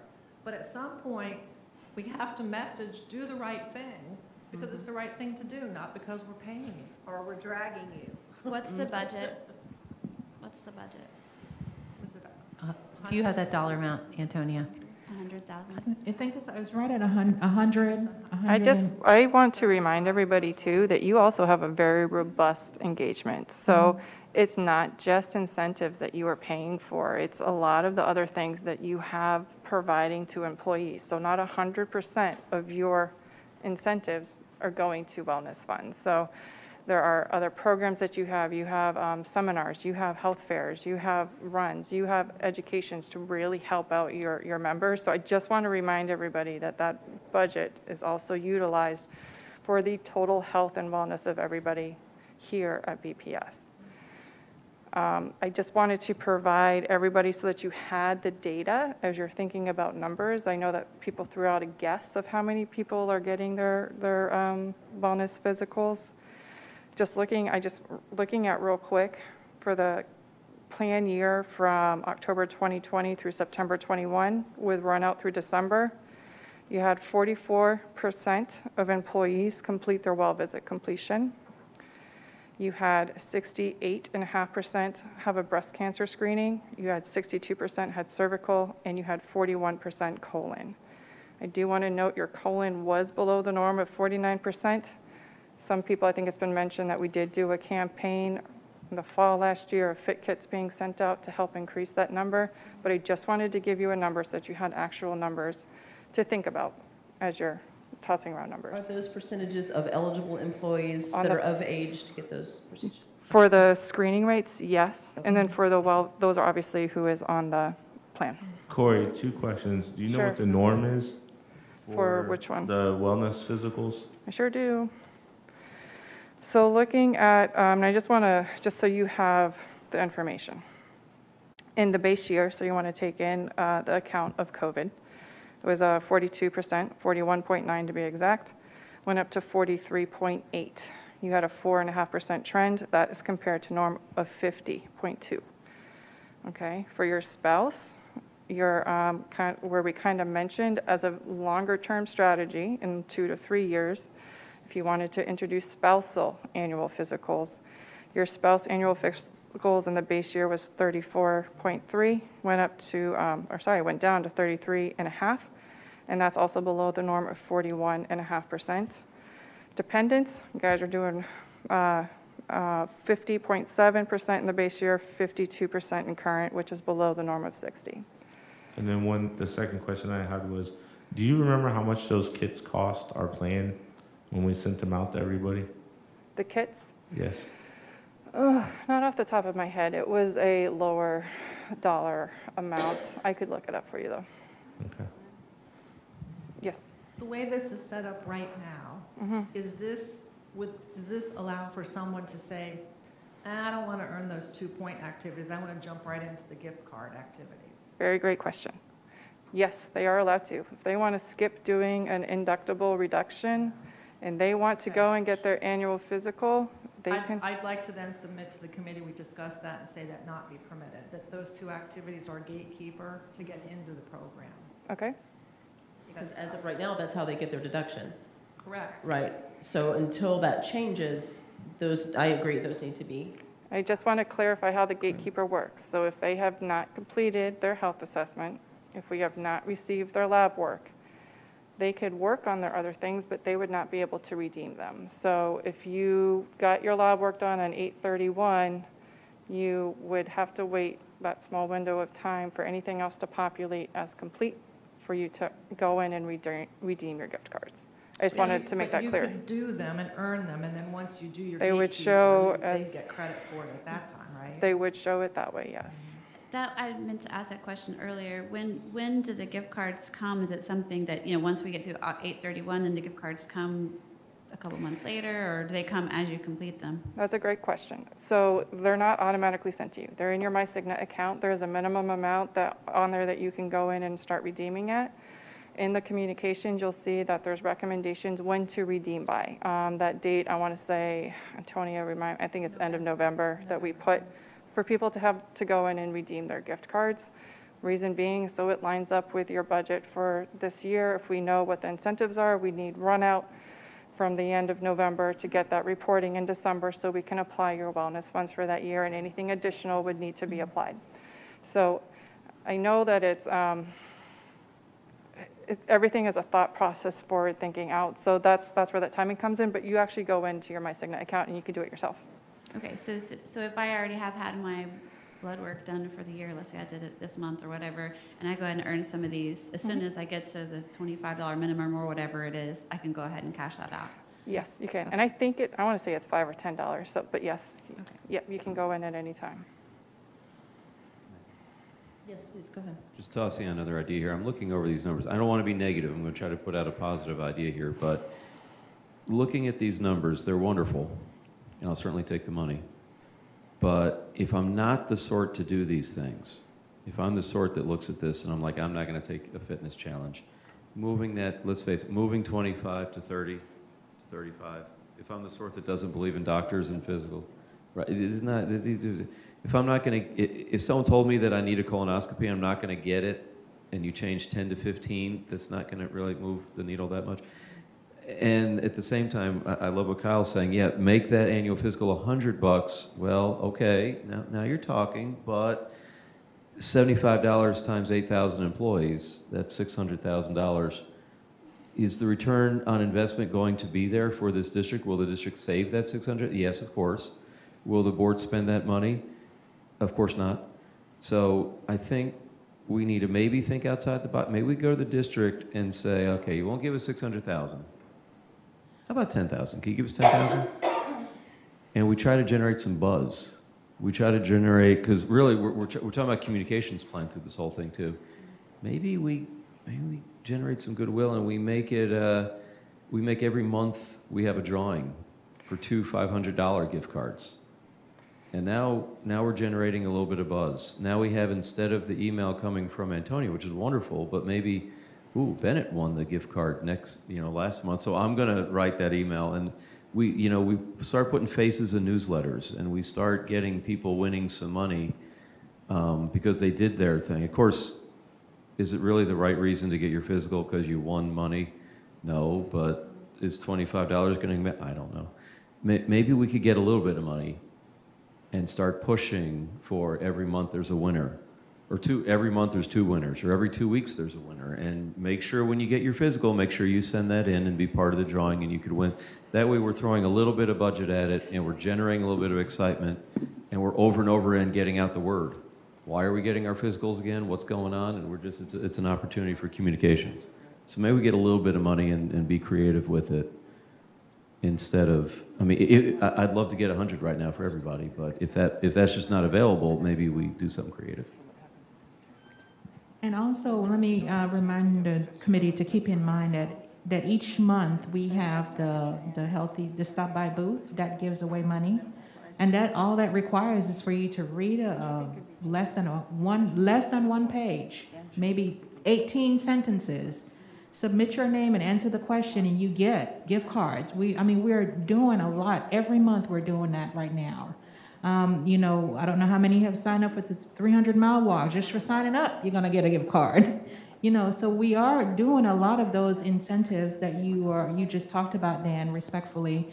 It just looks differently than what you said. And it's not just surrounded around the annual physical, because we've got to think wider than just the annual physical, right? We've got to think holistically from our population as a whole. We know and we recognize, and Corey just shared those numbers, our populations they're not taking the annual physical. So how else can we get them to move the needle that's affecting the health of our organization?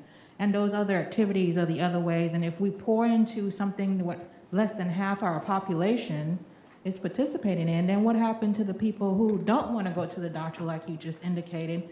But I have a buddy I can walk with at school. Oh yeah, I'll get that card and I'll sign up for that. Oh yeah, I don't mind reading, and the healthy stop by booth monthly, and that's 12 times a year. Oh, I don't mind sitting in a cooking class. Oh, I get $25, $50, $100, So we have other things that we're also giving out to individuals to participate.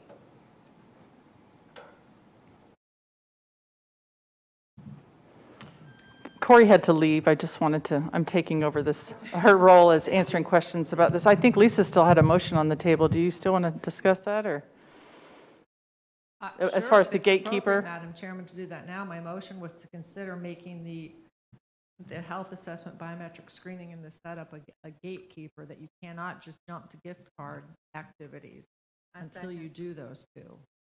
Okay, we have a motion and a second to make the health assessment and biometric screenings the gatekeeper to be able to get to the rest of the incentives. All in favor? Hang on. Oh, hold on, we have a question before. You can still do those things. Right. Oh, sure, of course. Yeah, but to jump to get a gift card for these things. But your gift cards, they can still calculate after those two things are done. Like they're banked, waiting to be incentivized once you get the biometric and health. Okay. All in favor of that motion, please? Oh, I'm sorry. Was it seconded? Yes, it was. Seconded? Yes, Oh, yes, Sharon seconded it. okay. All in favor, raise your hand if for aye. And I think everybody's hands are up, so there's no nays. Question. Yes, ma'am. So, in the discussion about at what point can you cash in to get your, just made me think, are the employee going to have to go in and request that they get it is not going to be automatically sent? No, it is all control under the MyCigna app, and you would have to go in and cash out, and you would have to click the button and say that you are ready because you're in control of your app and your platform. So it gives you the opportunity to control when you get it and not necessarily how. It might be electronic or they might send something in the mail, but I believe it's electronic. So that brings a different problem. You're talking about people going and getting their, others are going to expect something to show up, and now they don't realize they have to perform an action. But they've got to go in there and do those. Well, that's to save money. I mean, let's be honest. That's life. That's to save money. Let's be honest. That's so Cigna doesn't send out too many gift cards. Well, and that was going to be my next question. So, if people build up for the year and they've completed their things and they don't go cash out that way, what happens? Is there a time when it would be sent to them or back? They get to use it or lose it. So I don't know if you remember the reminders that Corey talked about in the demo, and you have the link also that I sent out, and one of the clicks shows you that it sends you reminders. So you will get a reminder when you register back to the email that you put in that account. When you set up your MyCigna account, it sends you reminders and lets you know what you've got. So if you take some time and go back and click the link from the attachment and from the agenda, then you will see, you can go through that demo and it will show you that. From a budget, you're going to, this much has been earned. I have no idea how much.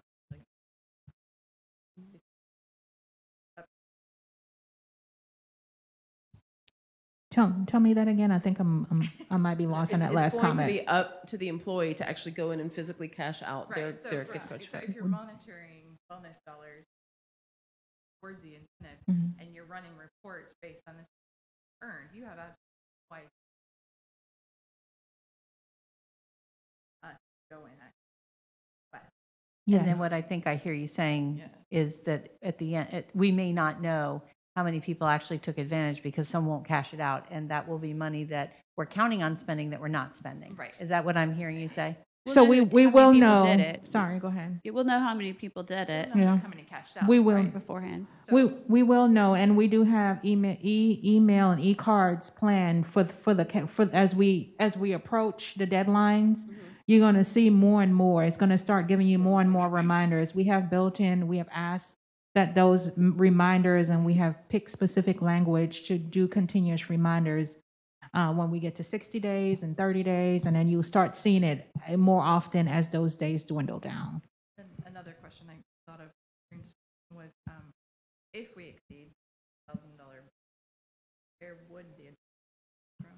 It would need to, Would it come from the health fund? Trust fund. Trust fund, okay. And the trust fund is already having problems with their billing. Claim. That's, okay. So I don't understand why we're so worried if they come from the trust fund. You know, $20,000 is not going to make a difference out of 70 million. However, I understand we can't get 100. So let me try Lisa's method. Can we make a motion that says we change the annual physical exam to $50? We get rid of the BPS customized health and wellness for $5 because I won't even open an envelope for $5 and put a stamp on it and mail it back to somebody. So I'm probably not going to track 3 events that I did. And can we up the preventative care screenings, because I think those are really important, to $25 and increase the maximum to $75? I know there was a few things, so I can repeat it if you need me to. No, So you I want- was going to say something similar. Take some money from the challenge. The 3 things that really will save money is the physical exam, the screenings, and the pregnancies. But do we need to spend $150? that you Okay, can't that's change that at done? all, yeah. Okay, okay. So those 3 save money. So I agree, the screenings and the annual exam. So I should be would the keep, big ones. I personally would keep the challenge just because I think BPS does a lot of work for that. And I would, 25 though? And the coaching, don't forget the coaching, because that's not just telephonic, it's on-site too. Am I mistaken, but don't those fitness challenges already have incentives built into them? They have additional incentives. So why are we incentivizing them here too? That's why we're having the discussion. Yeah, Mhm. I would say take that 25 from the fitness challenge, redistribute that between the preventative care and the annual physical, maybe, bump up the annual physical by 15 and the preventative care by 10.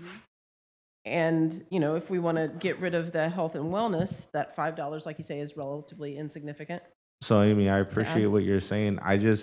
The only reason I didn't go after the fitness signet challenge, the Brevard one, and I left the telephonic screening is because I think Corey would say that we need to have multiple items for people to engage on in case they don't want to do one or the other. That's right, you want to have options. Mm-hmm. I personally don't believe that we have a cap of $100,000. I know they will say that, and I respect their opinion, but we can make the recommendation and then they can say no. But I mean, at the end of the day, either we're going to do the same thing we did last year, because I don't think this is a lot different from what's been going on. It's just in one place, which is super helpful. There's communication that's going to be amazing. Or we do something different. So that's why my thought. So I don't know where to move from here, Amy. Amy, can I?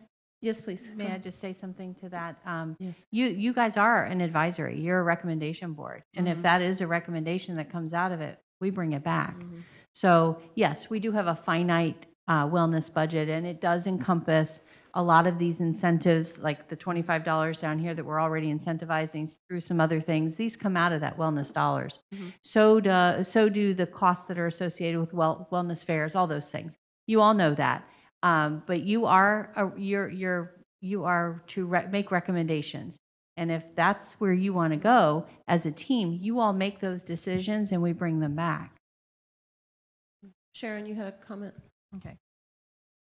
I understand wanting to put a big amount on that annual physical. Can you use your microphone a little bit more, please? Okay.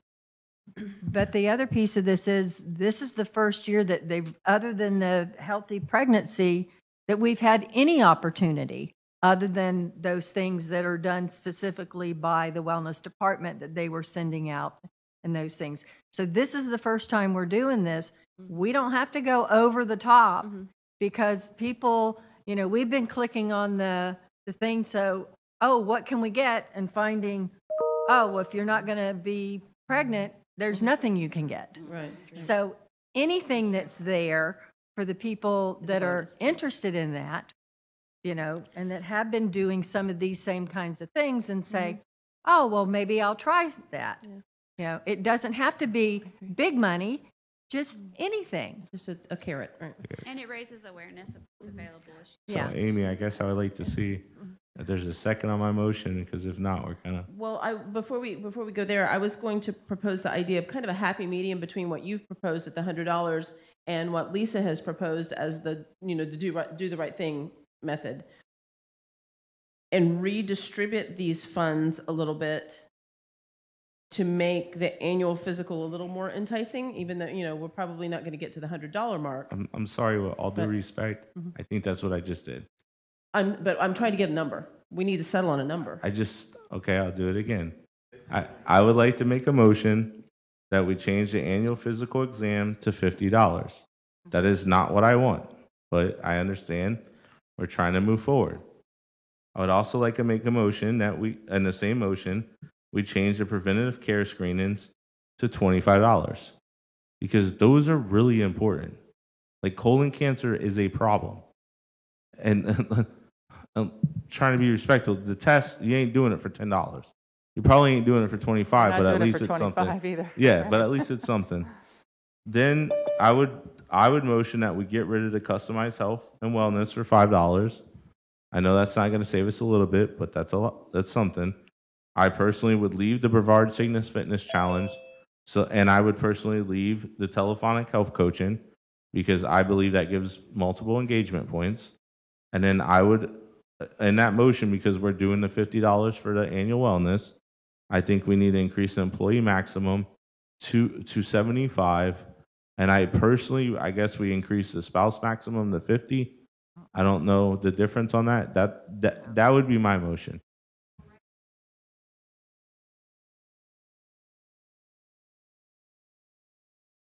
The spouse is max 25, and the only is the that's the only thing they could do anyway. So the spouse can't do the annual physical? Not if we raise it to 50, because Well, unless spouses- it raise the spousal minimum to 50 as And well. that- Spouse isn't even on the Yeah, they're not eligible even on column. No. The only thing they're on the eligibility for. Is, Oh, in the fourth column. is that I think that's editable. I think we can manage that. that's not like a feed problem, Debbie? It's like a. No, I think we could manage that. Because, prevent. yeah, they're Yeah. doing it, and it's coming through a file feed anyway, so yes. So I would move to make the spouse eligible for everything. And Just it's part of because- the discussion today. That's part of the program. Yeah, I would move to make it eligible for everything, and that's my motion. Okay, so can we vote on that as one giant motion, or should we separate it out? One giant motion. Okay, so as the motion stands, annual physical bumped up to $50, Yes. preventative care screening bumped up to 25, Yes. BPS customized health down to 0, eliminated. Yeah, I would eliminate Okay. that. And over under the eligibility column, adding spouse to all possible incentives Yes. and spouse. And increase the maximum for employee to 75 and maximum the spouse to 50. To 50. Okay. Does anybody need any clarification or repeat of any of those details? Okay, if not, do we have a motion to second Kyle's motion? Okay, all right, second, all in favor as Kyle's recommended, please raise your hand. Aye. I've got a question before we do that.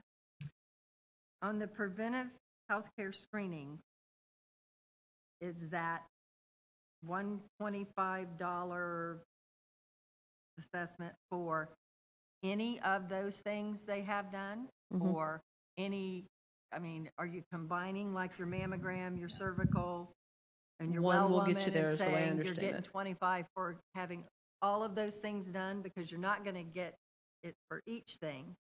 No, it's one and done, yeah. Yeah.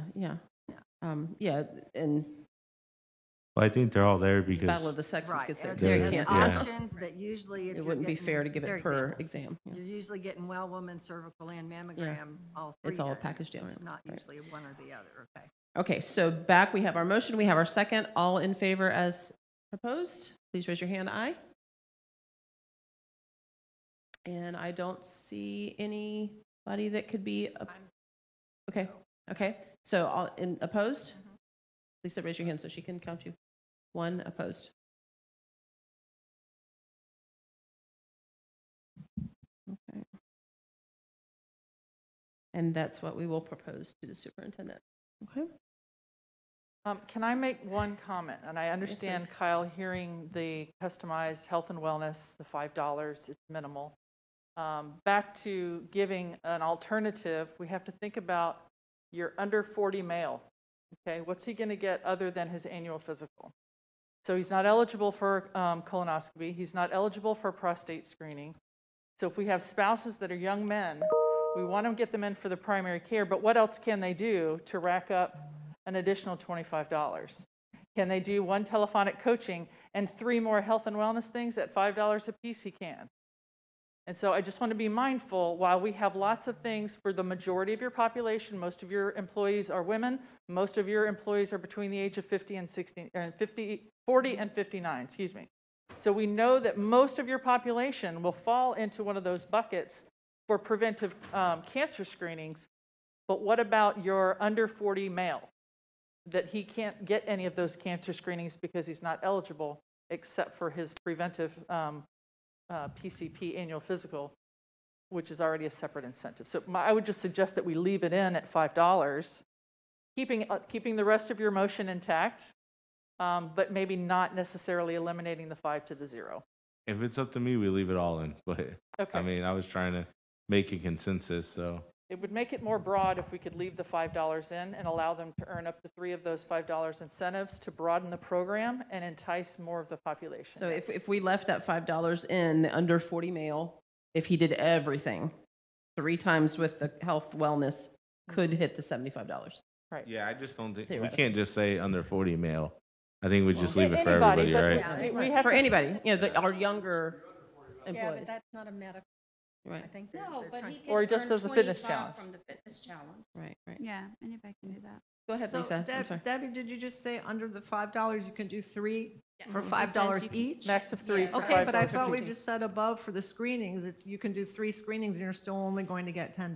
Yeah. But It it's the says way in it's here, laid max out. It's right 3. there. It's coded in there as a max of 3, and so it's either the seminar or the 5K for a max. You can do the 5K and 2 seminars. Yes. Be $5 a piece. But you can do 3. Correct. So Well, what we're I, going to change. We're changing It'd the be 25. screenings to 25, right? Yeah. But at least that way, the max you would get for those health and wellness is 15. Just a Think- thought. I think what you'd have to do is put another motion on the I table. I'm was trying going to to say, stir do the we have a pot. motion to reinstate the $5 BPS customized health and wellness incentive? Okay, I don't think you can make it, right, Amy? Is that? I don't think the chair's supposed to, so I'll make the motion. I'm asking for a motion, yeah. Yeah, I'll make the motion. Okay. And a second, all in favor to add the $5 back in? Please raise your hand. Okay. Okay. All right, I think that was, It was unanimous. Leslie seconded. Leslie seconded. I'm sorry, Yeah. Leslie seconded. Mhm. Okay, so we're going to pull that back. Madam Chairman. All right, for sake of time, is there any other discussion on You have a Motivate Me? I question think- over Yes. here. I'm sorry, Lisa. I just wonder while we are on a roll, if it would be appropriate now to make a decision about the annual physical being the gatekeeper for 2024 and make that decision so planning can start moving in that direction, to your point, know where we're headed, but make that decision now. Yeah. Dan, Not on. Push the button towards you. There you go. 2020. I think discussion is coming up about making it the gatekeeper for 23.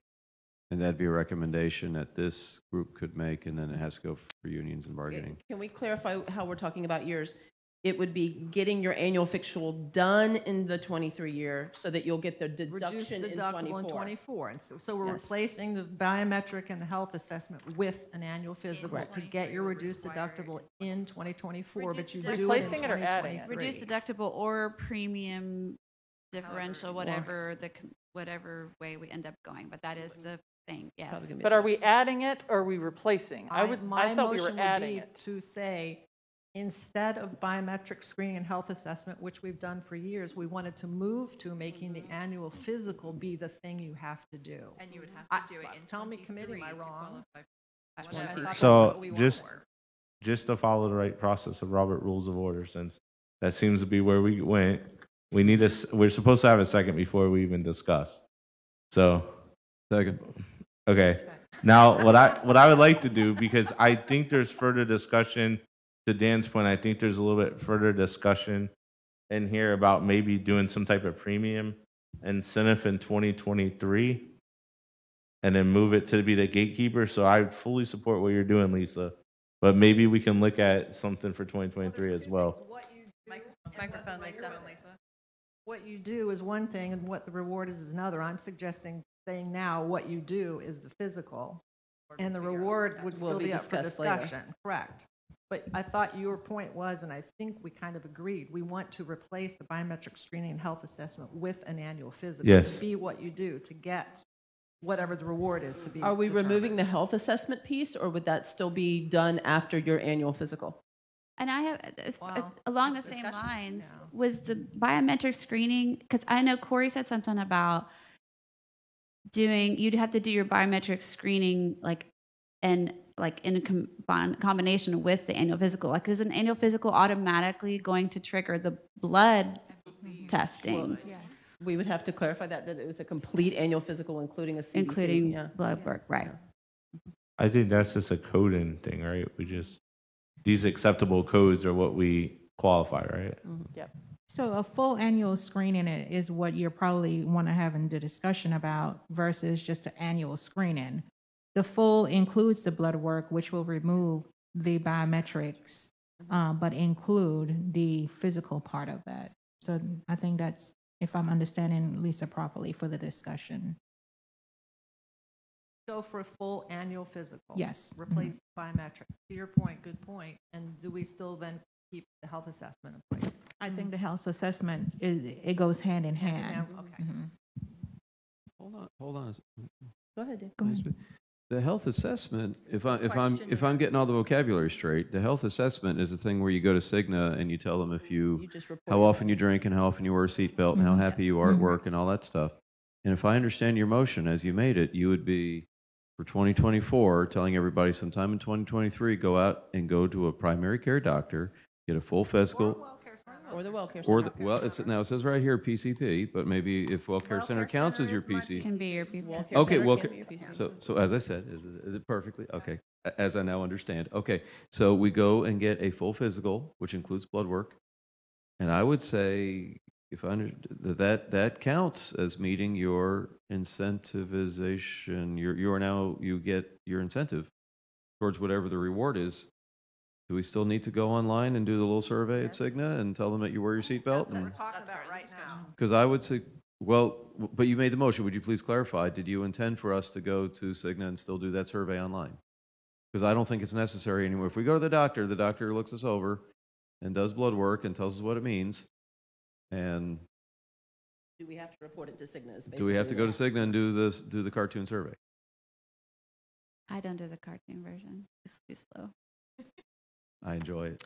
Well, I then get I will make my motion to be on council of some sitting here to replace the biometric with a full annual preventive care physical and still have to do the health assessment. I agree. So we can vote. If that gets shot down, someone can change it. And I just have one question, and it might be to Debbie. There's still value? My question is there still value in the health assessment, even though you already saw your annual physical exam? Well, it gives us a different view, and I think we've looked at, the health assessments year over year as far as, has that made a track with your own behavior? And I think your health coach looks at your health risk assessments when they go back in time in that coaching session. So in those ways, they're valuable. But as far as moving forward, getting that office visit with your primary care physician, having that dialogue with somebody, having that full blood panel, that fasting blood panel that they typically have, that they look at everything, that's when you're going to catch those chronic conditions that we really want to target. The one thing that's in the biometric screenings that's not captured today necessarily with a primary care physician are those actual metrics. So right now, when you go to Marathon and they do a biometric screening, they can tell us how many people today have a blood pressure and A1C and give us all of those particular metrics on the biometric screenings. If those go away, that data goes away. So just keep that in mind, not that that's a decision point, but they will no longer have that data because it's a private information that you share with your doctor. Your doctor is not uploading all of your test results unless you keep the health risk assessment in there and you ask questions about those levels. Well, and another factor is it keeps employees engaged on the MyCigna, which could lead them to maybe seeking out lower cost providers by using the website and that kind of engaging in the website. And it also And redeeming their gift cards. and it also helps Cigna, just jumping in here, be able to assist the employee with figuring out what other services might be helpful to them in their, as far as their health is concerned. Dan, go ahead. I I'm just sorry. Who had their hand up first? Dan, go ahead. I just want to clarify, I do like the cartoon survey. I like the motion. I'm going to support it because it's important that we move towards that direction to telling everybody that you need to have a physical. It's not enough just to know your cholesterol number once a year. And if it's the will of the group to go with the health screening, that's fine. I have no objection to that. And it is it is telling people in 23 for 24 to get it. And it, as I see it, that motion would not prevent this committee today or next meeting or whenever from saying we could also do the same for 23. But I like it that we're putting it in there in case we never get to it this year. We do have a target for 24, and then we could discuss if we want to do it for 23. Now, so I do like that. I like the cartoons. Go ahead now. What were you going to say? If we're going to do the health assessment to get them engaged in MyCigna, but how valid is that information? It's whatever somebody puts in there. So the annual physical exam, I know you said it's, I guess, with HIPAA, but that's the real data. Somebody can say they wear their seatbelt and they never drink and all that. They can put whatever numbers they want in that health assessment. So that, I don't see that information as being valid on the health assessment. Go ahead, Sharon. The thing is, Go ahead, Sharon. is it on? Yes. Okay.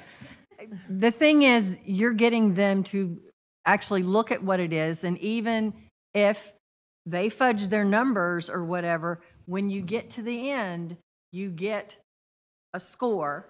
You can compare that to the last year's score, and you still have them engaged in something, like you said, with the website, looking at, oh, how do I get to that? Oh, look at there. There's something about these facilities to get my imaging done. And, you hit other things just by being on the site. So I agree. It's still, whether it's valid information, whether they personally want to have a, kid themselves moment kind of thing as they're putting it in there, you're still engaging them in something and paying attention to what's going on. And I don't have a problem with that. I'm just saying we need to realize that that's why we're keeping it and not to get that information, because I don't think that information is valid. Probably not. And that's probably the way it's been since we've started this process. So that's just a realization. So are we losing something then, Debbie, if we keep the health assessment, I think I asked this a little while ago, let me ask it a little different. Are we losing something that we need to keep as far as tracking results if we also get rid of the biometrics? Or is there a way to combine that just to make sure that we're getting all that information and we have it to see what's working in our population? So you bring up a good point, because if you'll remember when we went through the Marathon renewal, a lot of their performance guarantees are tied to some of those health improvements. And if they're not able to make those markers of showing those market improvements, then it really negates their performance guarantees by saying, we're going to, drop your blood pressure or drop everybody's diabetes and things like that. So if they're monitoring those chronic conditions and there's a performance guarantee tied to the improvements of those numbers, and they're not actually pulling those numbers, it'll be a much smaller data set. But there's not a lot of people don't go to the clinics for their biometrics. They do it at their annual physical with their doctor. So their data's not 100% accurate anyway. And if we switch to the annual physical, there's still quite a few people that are going to get that annual physical done at the Marathon Center, so they can still collect that data. It's still based on what Marathon has to collect. So if they're not I think some biometrics are done at Marathon, are they not? A lot of them, yeah. So currently, if I'm understanding this properly, you can go to your regular PCP Mhm. and you can get an annual physical. You just ask them to fill out that biometrics form. Correct. And that's how marathons get in the And that data. form has to be submitted to a marathon. You Walk. have And to that's take how it somewhere. marathons, Part of it. that's So how they are getting marathons it. get in the data. So what I think Yeah. we have a little while now to figure out Sure. how do we keep getting this data Yes. in the best possible way? Because I think some thought was we just say you go to your annual physical and Cigna can verify it using claim codes. Claims, yeah. But what I think we're hearing is like, hey, that might not be the best way. You still may want some type of form Okay. that needs to get filled out by your doctor at the annual physical, and return gets however it gets a marathon marathon, not BPS, because BPS doesn't do HIPAA material. So however it gets the marathon, we still need some type of check in there to make sure we're not losing valuable information. So to clarify, the motion was physically, there was nothing. I think that's where we got to. There we go. Yeah. My motion, place the biometric, Oh, yeah, you physical, did and change keep health. And just And for the, do that in 2023, for the 2024, whatever we decide the incentive.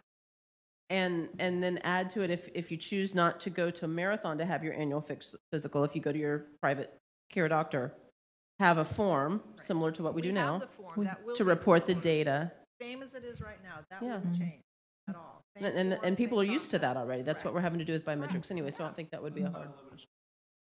Yeah.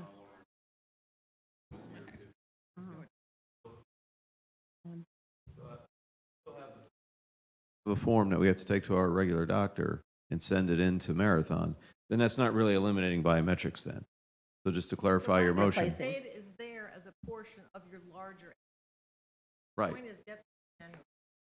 right. But I mean, just to clarify the motion though, if we're still, if Marathon's getting the data, or if we go to our doctor and the doctor gets the data, sends it to Marathon, we're not really replacing we're not eliminating biometric screening then, just Would to you clarify. like to revise your motion? Just add annual physical as a No, my motion is you go for, you have to require an Mhm. annual physical and a health assessment in order to get whatever reward we ultimately decide will be the reward, be it premium reduction or reduction in deductible. Biometric numbers are a portion of the larger annual physical, and I'm submitting, it will be the same process as it has been now that people are used to for the last 4 or 5 So years. it can be reported. to Okay. Marathon. So you either go to Marathon to do it there, or you take that PCP form All and right. submit it to Okay. Marathon. All right, this will So be none of crazy. that would change. This isn't me crazy hearing it from me, but that may, whatever Lockton needs, Lockton may came back and say, hey guys, we get what you're saying about annual physical. We need new stuff on the form, or, I'm not quite sure. This committee should really worry about The the logistics of the Right. form, and that can be worked because out later. there might be 2 years from now, there might be a different contract, whatever it is, Different. Yeah. Okay. But I take your point.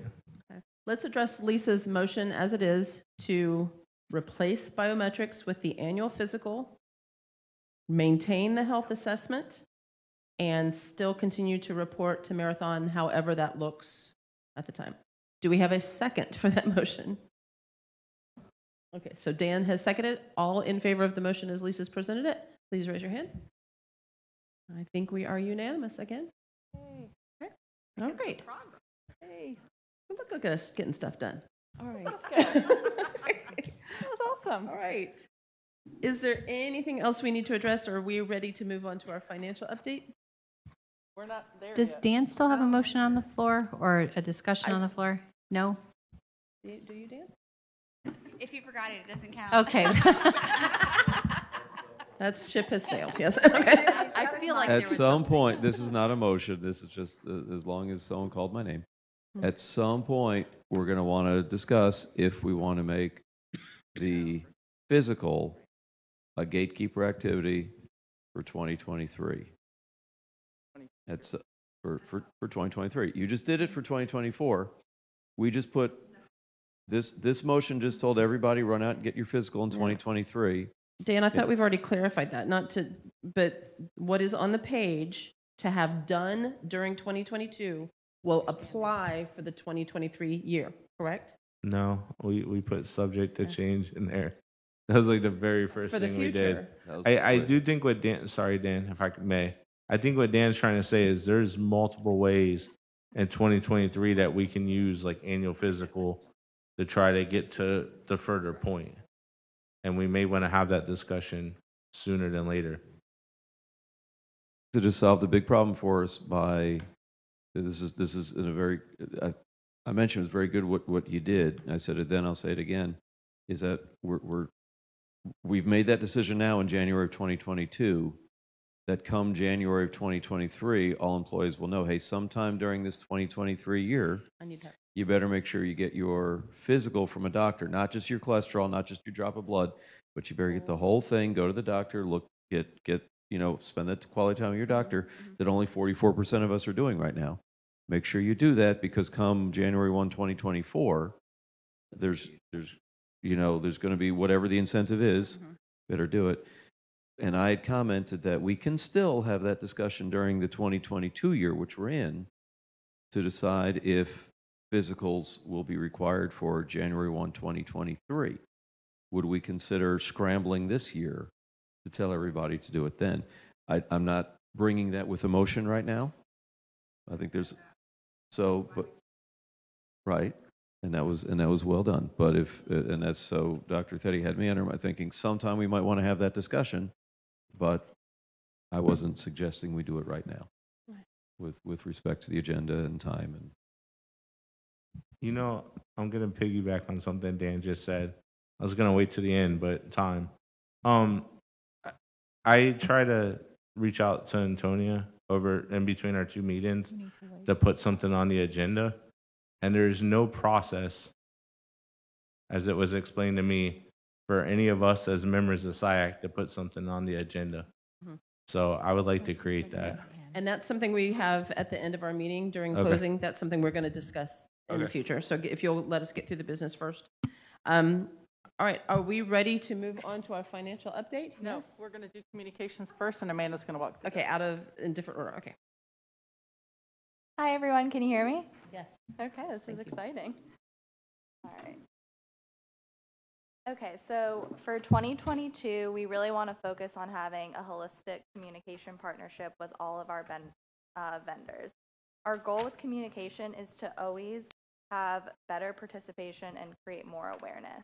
So if you look at the diagram that we created, we have BPS in the center, and then we have Cigna, which I'm going to go into more detail. This is just a high-level overview, so I'll go into more detail on all of the vendors' resources that they offer. So we have Cigna, we have Marathon, we have the locked-in resources, we have Humana, Standard, and CNA, and then we do have our call center, which whenever we get updated communications or things that we're pushing throughout the year, we are always making sure to update the call center. And just a friendly reminder, that call center is open year-round from 9 a.m. to 9 p.m.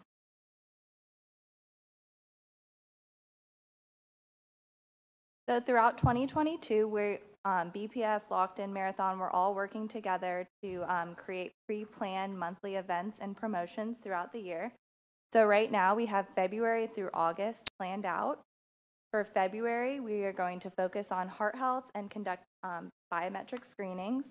March, we want to focus on preventative care and colon health. And we are going to look to have the mammogram bus to be in attendance. For April, we are looking to have the wellness fair in person and virtual. And all of BPS's vendors will be there. So Marathon, Cigna, Humana, CN Associates, and I know we're talking about having Surgery Plus there as well. For May, we want to focus on on-site screenings and education for transportation and maintenance. The reason why we're focusing on transportation and maintenance this year is because we know that for teachers, that's when the FSA testing is happening. June, we do have an open theme, so if you all have any suggestions on what we should promote that month, we do know that's when summer is happening. So whatever you guys think would really bring out people during June, we are open to those suggestions. For July and August, we are going to focus on the biometric screenings to really push the deadline for August 31st for the wellness incentive. And then raffle prizes will be offered at each of these events, and these prizes are not coming out of the Cigna wellness budget. So this is something that our vendors will be providing. Okay. I do have one update on the March. We really tried hard to, Patty did, to get the memo bus here in March, but they are able to be here the first week of April. So just want to give a slight update on that. So that's going to be Will it only be here at ESF? So we're partnering with both Parish and Stewart. We had a very proactive meeting on yesterday to look at what they can do on either end of the county to have Saturday hours for a special for mammogram for our employees who can't make it to ESF. Petty and I have discussed having it in another location. We've looked at the logistics and we've looked at history. So right now it's at ESF. If it changes, then we'll also communicate that.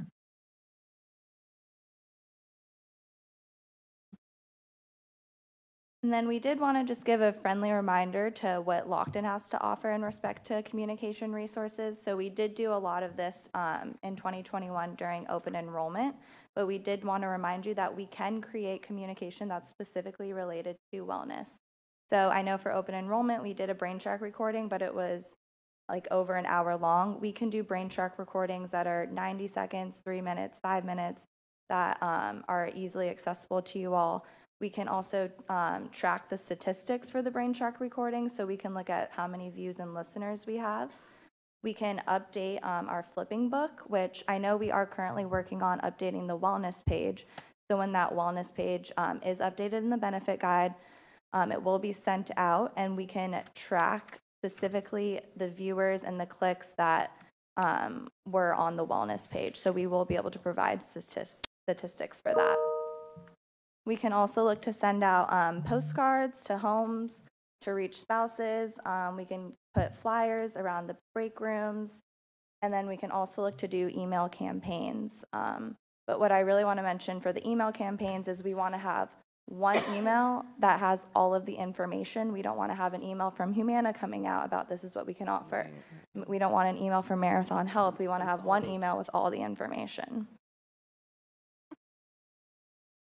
And then another thing, I kind of have a question for you guys. Do you guys have TVs in break rooms? Do we have break rooms? Or But is there TV in like meeting areas? Because we can post like a PowerPoint slide on a TV that could also pop up. So, no. No. Okay. Moving on. No. And then lastly, Cigna resources. So one thing I want to point out here is we are looking to hire a wellness coordinator for BPS. So recruiting is underway. I know we are in the interview stages right now. I don't have a set timeline on when this person will be hired.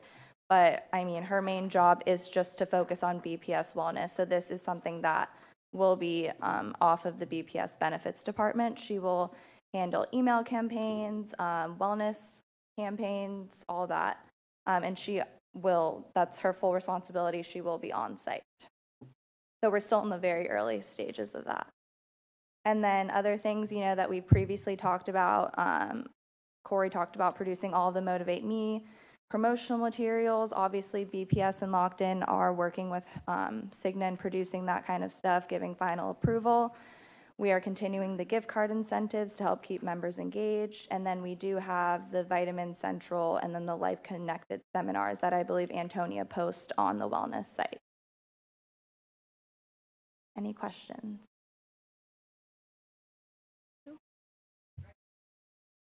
Yeah, for sure. Does anybody have a recommendation for that open slot in June?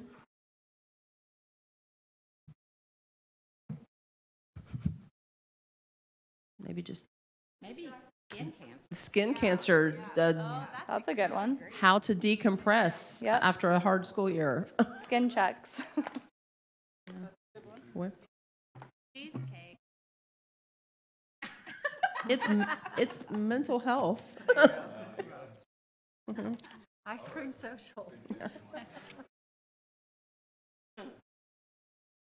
Yeah, I like the idea of skin cancer. That is serious. We put Surgery Plus in last June, and it just took off like gangbusters. Do we want to also promote that now that you have some time off? Take care of something you've been putting off. And do we want to go back and promote Surgery Plus again? I mean, each one of these events we're going to do biometrics. We're going to have the on-site look and feel. Or what but about the new things? is there? If we do a Surgery Plus promotion, I'm not saying that's what we do. Can we really promote Hinge Health as well? Absolutely. Because we've heard like They're great hand in things hand, about. I know they are, without but question. And maybe great suggestion. do those, if you're going to do Surgery Plus, don't wait till June when you need to be having the procedure. Gotcha. I would move that back up to like maybe April. I think she because said when they were you going to be there in April. So, we're trying to coordinate all of your vendors to be at all of these events. Yeah. And so we'd like to have Surgery Plus be on site each one of these months. April, yeah. And have a little table set out and Yeah, talk to people about the benefits. And know that that's not just for a knee replacement, but also for a colonoscopy. You could also include that. Do you have a hernia that maybe you've not been taking care of? Small minor surgeries that you don't put off and you don't really want to do it. You don't need $10 incentive, but it is going to be free to you to get it done, and you'll have the time to do it. So we'd like to continue those throughout the year. But is there a target? I know yesterday we talked internally about having it at a specific high school because it might have more attendance? Or is there something, to your earlier point about certain days off and what's better for the teachers? What have you got, Kyle? So June might be an interesting month because I think there's new math standards being adopted at the end of this year for the start of next year. And usually when they adopt new standards, there's like a bunch of teacher training at ESF throughout the month of June. I don't know if those dates, I'll go look for them.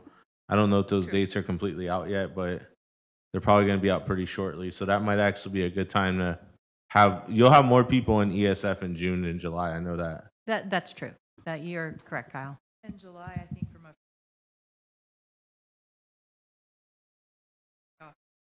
so you like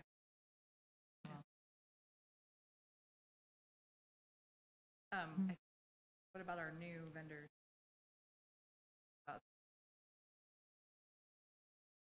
Verda and Hello Heart. So right now, as we prepare our kickoff, we will continue those discussions. So right now, we don't have anything for them because we aren't sure how that will fall in until it's completed.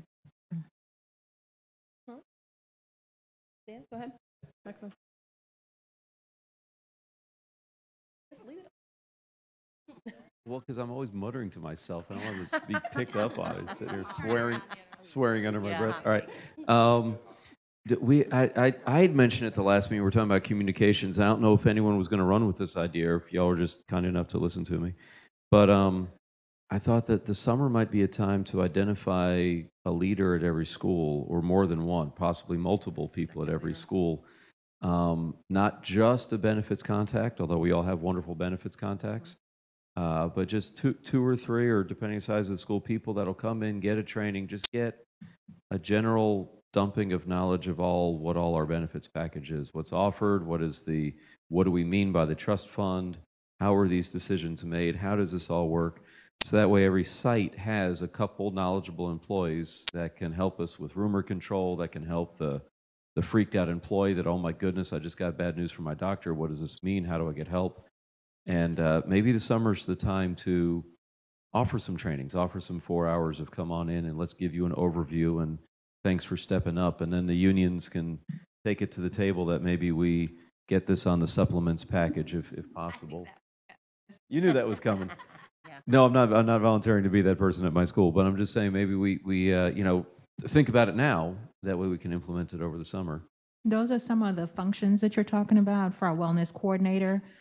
We have a host of items we would like that individual to make ensure that he or she is taken care of. So. Okay, Antonia, add that one to the list. I'm not he or she, so. No, but that's what I'm saying. For that person y'all are recruiting. Yeah, who that happens. it's on there. Yeah. It's a part of our discussion. What kind of things would you use the Brain Shark recordings for? Is that something that, like, Antonia, she's been sending out these emails that she would kind of shoot it out. Hey, here's a little 90-second thing about whatever. Whatever you like. Yeah. I mean, that's the collaboration. Have we used them already? Have. We did besides the open enrollment. Not other than open enrollment, but that's part of the communication plan that you've communicated your idea as one of the things that we'd like to add, and then we're going to utilize the Brain Shark opportunity as well to do that. Mm-hmm. All right. Yep. We definitely want to collaborate with you all and make sure that we pull together the best communications to really put the word out. So. All right, for sake of time, I think we need to move on to our financials, unless anybody else has questions for Debbie. All right, Bonnie. No? Thank you, Debbie. And Amanda. Thank you. Hour long. Bonnie is going to go over the doom and gloom report.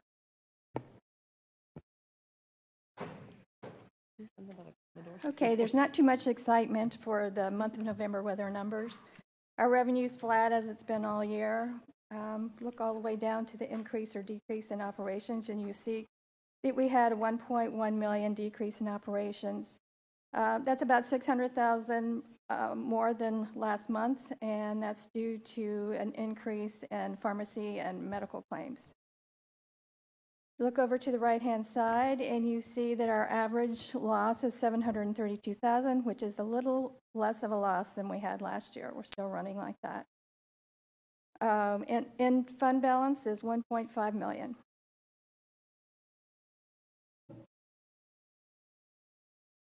Here's our gold versus silver. You can see the month of November, there was a loss both in gold and silver. But for year to date, our silver is in the black and our gold's in the red.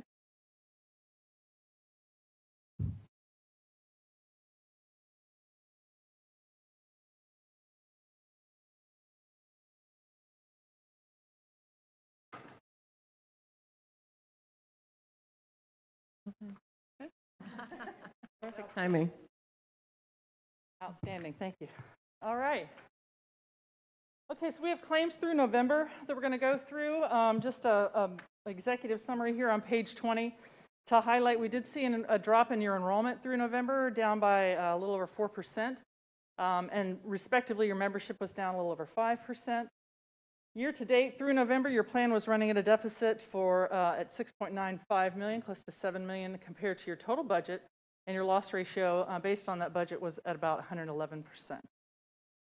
As of November, the prescription drug claims represent 19.4% of your total claim costs, which is actually 18.9% of your total costs. That's actually a lower percentage than we do see in benchmarks, so that it's better than what we see. If it gets up to 26% of your total costs, that's when we really start to be alarmed with your prescription drug costs. We also look at the cost, the gross cost per employee per month, as it relates to the increase in your gross claims going up on a per employee per month basis by 8%, went from $925 to $1,006 compared to the same time last year. We have seen some RX rebates. You'll see those attributed in June of 2021 and recorded under the RX rebates as we get to the monthly report. And the large loss reimbursement for your stop loss was a little under 1.5 million, recorded in June of 2020 as well, based on the date the payment was received. Through November, there are 6 large claimants over your individual stop loss threshold of 450,000. That's compared to there were 9 in the last plan year. And then there are a total of 24 that are above 225, which represents half of your individual stop loss level. And so just as an overview, comparing your current period to your prior period, the 2020 plan years on the left, 2021 current plan years on the right, we have a year-over-year change percentage in the far right-hand column. You can see where your enrollment did drop, your budget did increase because of your spend. We see those claims up by close to 4%. Your stop loss reimbursement significantly higher due to your large claim activity. Your RX rebates were higher in this plan year compared to last. And your net claims, while they're only up by 0.5% in total, because of the drop in enrollees, it looks like it's a 5.2% PEPM. So your fixed costs went up as we would expect from your admin costs and your clinic and your stop loss fees. So that's up by 14%. So all in all, your plan is running at 111%, which is actually better than you were this time last year by 2.5%.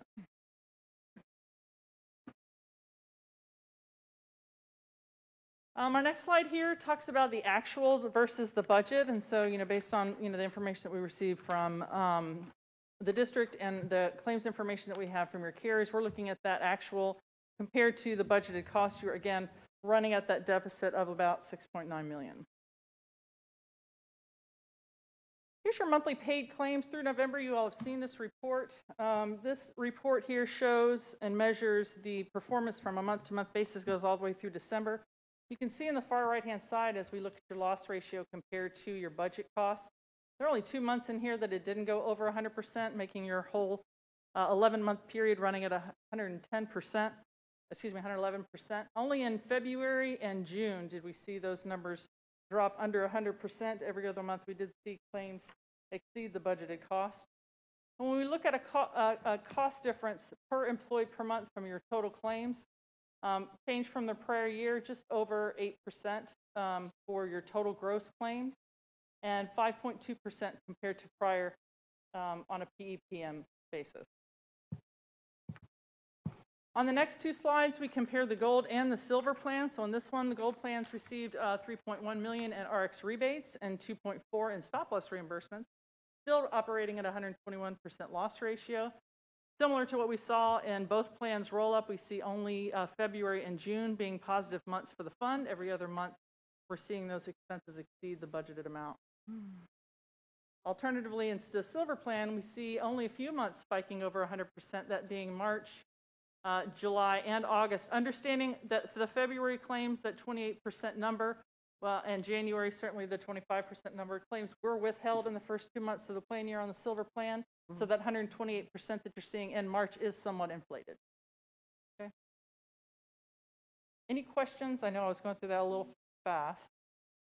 Before I talk about large claims, last slide. So if we look at your large claimants currently, there's 24 individuals with claims in excess of $225,000, 6 of whom have already exceeded that individual stop loss threshold. 15 of those large claimants are employees, 9 are dependents. And in the prior year, there were 26 claimants that exceeded $225,000 and 9 that exceeded the individual stop loss threshold. So while there are fewer this year, the intensity is higher because you have much higher claims. You get $2 million claims in this 2021 plan year. You did not have that kind of excess in 2020. So even though you had a higher number, it was a higher payout in claims and certainly higher reimbursements coming in from the stop loss, which is what attributed to the stop loss renewal we got this year. Debbie, I just have one question. Sure.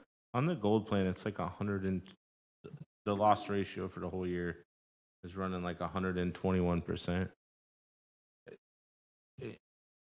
Is it a simple enough argument to say if premiums went up 25%, then it would run pretty much flat the following year? Not necessarily. And so when we look at budgeted trend, and so that's kind of why I wanted to point out when we look at your overall, I'm going to go up. I think I'm going to go up one. Let's do that combined.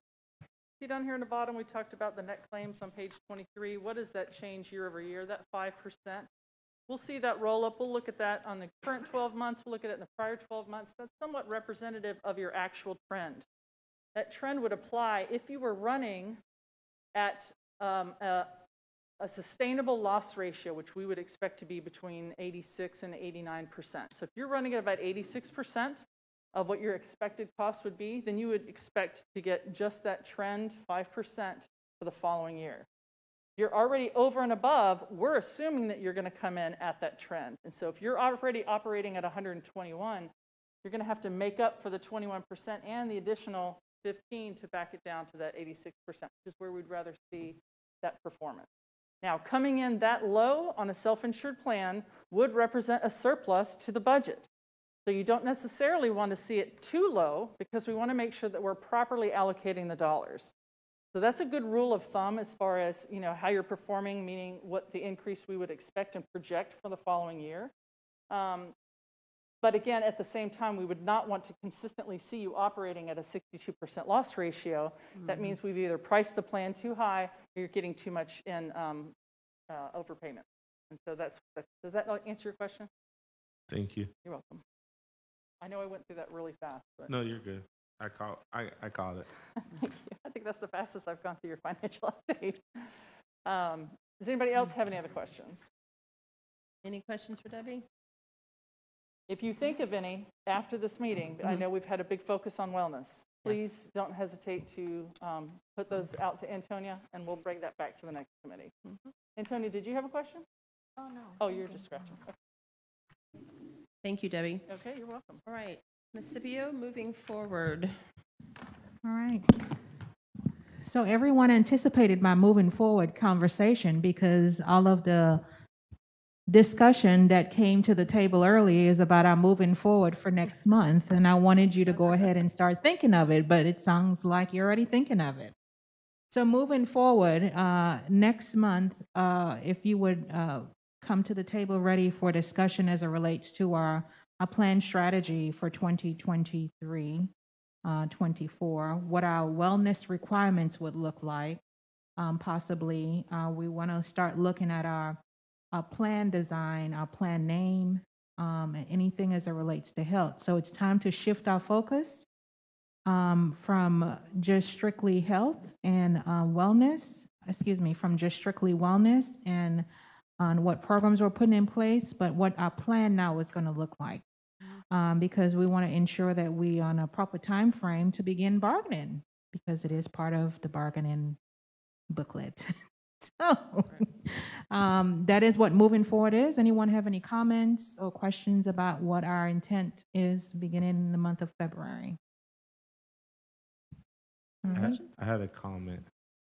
So I really would like everybody to consider, and my thought is that I think in order to achieve what we need to achieve, to be ready to bargain in like hopefully a really good time frame, considering all the time restraints and anything we make a recommendation on still has to get flushed out, still has to go to the superintendent, still has to go to the board.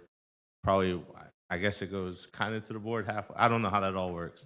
And then it goes to bargain, and then it has to go back to the board. And understanding that we probably want to be well set up for August if that's our goal. Personally, I don't know if us meeting once a month in February and March is going to provide ample amount of time. So I don't know how everybody feels about that. I know we've talked about it before. I don't know if there's some middle ground where maybe we try to meet twice a month, maybe it's virtually, and definitely not for 3 hours twice a month. I think that's way too much. But somewhere where we can put ourselves in a good place to be able to move forward and make a decision, I would hope by the end of March. Is just my personal preference, or even the end of February if that's possible. But I know last time we talked about trying to do twice a month, we decided we want to do twice a month because there was already an issue on the table. And by the time we public noticed it, we didn't have time to set that up. So I didn't know how anybody else felt on the committee about it. And I also don't know, maybe the 1 o'clock to the 4 o'clock time frame doesn't work for everybody if frequency increases. So that was my thought about the moving forward. Does anybody have any comments or concerns? Go ahead, Dan. I'll just say, based on just my history of being on this committee from many years ago, when it's sort of up to, well, I guess the numbers kind of dictate it. If the tea leaves are starting to say that we have major changes coming next year, then we have more discussing to do in terms of, just bottom line finances. I know we finished November with what, 1.5 in the account. I think that starts triggering letters from the state and things like that. So if we are, if this committee's had some very difficult years of major upheaval sort of things, and you don't want to rush that. The spirit of what Kyle's saying, you don't want to rush that. So this committee has moved to 2 a month in the past if major things are coming down the line.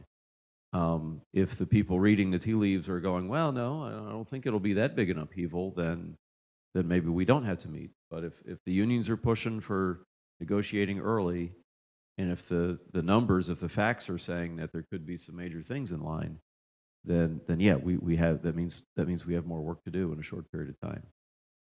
But that's what drives that decision, not just us saying, yes, let's meet. It's what decisions look like they're coming down the line and what the timetable for bargaining is. That's what pushes us into those 2 a months if those are necessary. Kyle, are you proposing a second meeting in February or a meeting after, like, mid-March? I turn it off as well because sometimes I say things I don't want to be on their mic as well. I don't know, because I know personally where I think we should go. I think our goal should be done to have a recommendation to the superintendent the first or second week in March. Like, that's personally what I think our goal should be, because every time we try to do this, it never works out correctly. And I will tell you, like, My personal hope is we end up at the bargaining table sooner and we get moving along. But I also understand there's BPS involved in this one, and I don't know if that's a reasonable timetable for your staff to say our goal is by the middle of March to make a decision on the plan for 2023 and move forward. I just know everything rolls back. Like, let's say bargaining does take a little bit longer. Let's say there's a hiccup with something that went to the board. Like, I think sometimes we're making plan decisions, and then last year we didn't make any drastic decisions, which I'll be honest, led to BPS putting $10 million in. And we're at the bargaining table trying to bargain salaries. $10 million. I would have loved to have $10 million. Veteran teachers got $45, and I don't know what 1010 employees got. They're still working on it, you know? So I think the fact that we didn't make a decision last year, and the board had to put $10 million of their own money in, and Katie will probably tell you she doesn't want to have to do that again, and she would rather give it the salaries. Yeah, so that's my only personal thought on the timeline, but I'm not the only voice in the room. Well, I can tell you personally, February is completely booked for me. So a second meeting in February is not an option. March, early March, possibly. Maybe have our next scheduled meeting in February and then schedule something maybe 2 weeks out after that, right prior to spring break maybe. But I would not be able to make a second meeting in February.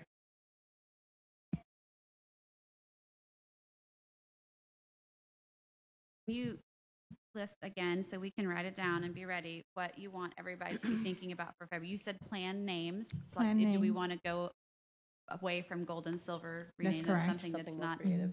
first place, Mhm. second place? What Look else? at our plan design, our plan premium, our wellness strategy.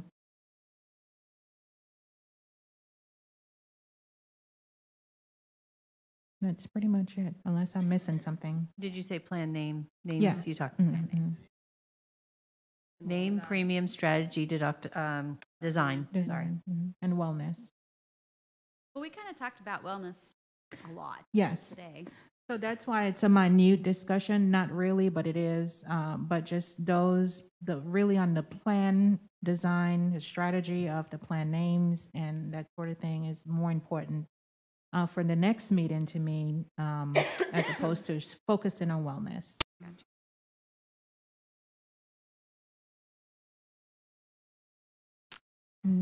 A disability. Yeah, good. Disability is the only one. I wanted to mention, and I'll defer to Antonia, I think she knows better, but with advance notice requirements of public meetings and so forth, two times in the same month, pretty tight. And then 7 it days. takes locked in You have time to to notice get their 7 materials days. together and Yep. in advance to certain members of Well, the team before, so. I think that's why I wanted to talk about it now instead of saying like, because what happened last time is we were going to talk plan design changes, and then we were like, hey, we need to have a meeting in the middle of the month, and then we realized, well, everything you just discussed, it wasn't, if we wait till February to say, hey, we need a second meeting in March, that's not going to work. So I'm not asking for a meeting a week from now. I don't think we need it, but maybe this is my question to BPS.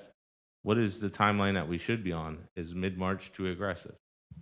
Mid-March is not too aggressive. It really all depends on how much this committee accomplishes in the February meeting. I think based on our discussion, we've had really good, healthy discussion, and we're getting ready to wrap up, and we will have 10 minutes left. I think it's a good thing. So I don't know. We can send some homework out, and you can make a commitment to get it looked at and reviewed and be well prepared to have a effective discussion, or we can just operate as we have in the past and then end up having to do 2 meetings. Antonia, I'm sorry, Ms. Williams, can I jump in for just a quick second? You know, if we're in that place where the prep for the prep for the February meeting is really critical, then we've got to be able to give everybody enough time to do that prep, because that's a really meaty agenda. If we're talking plan design, if we're talking plan premiums, if we're talking plan names, we all have to, and I use we loosely because I'm not a member of the team. The team has to come really very well prepared to have that happen, because if we get to February and there isn't agreement at the February meeting of where to go, and we move into March and we don't have a plan to maybe kick it up to 2 meetings a month or what have you moving forward, we are going to be backed up against timelines.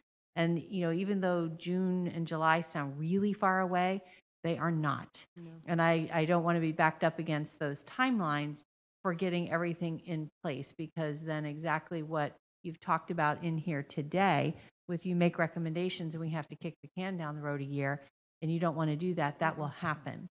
So I throw that out there.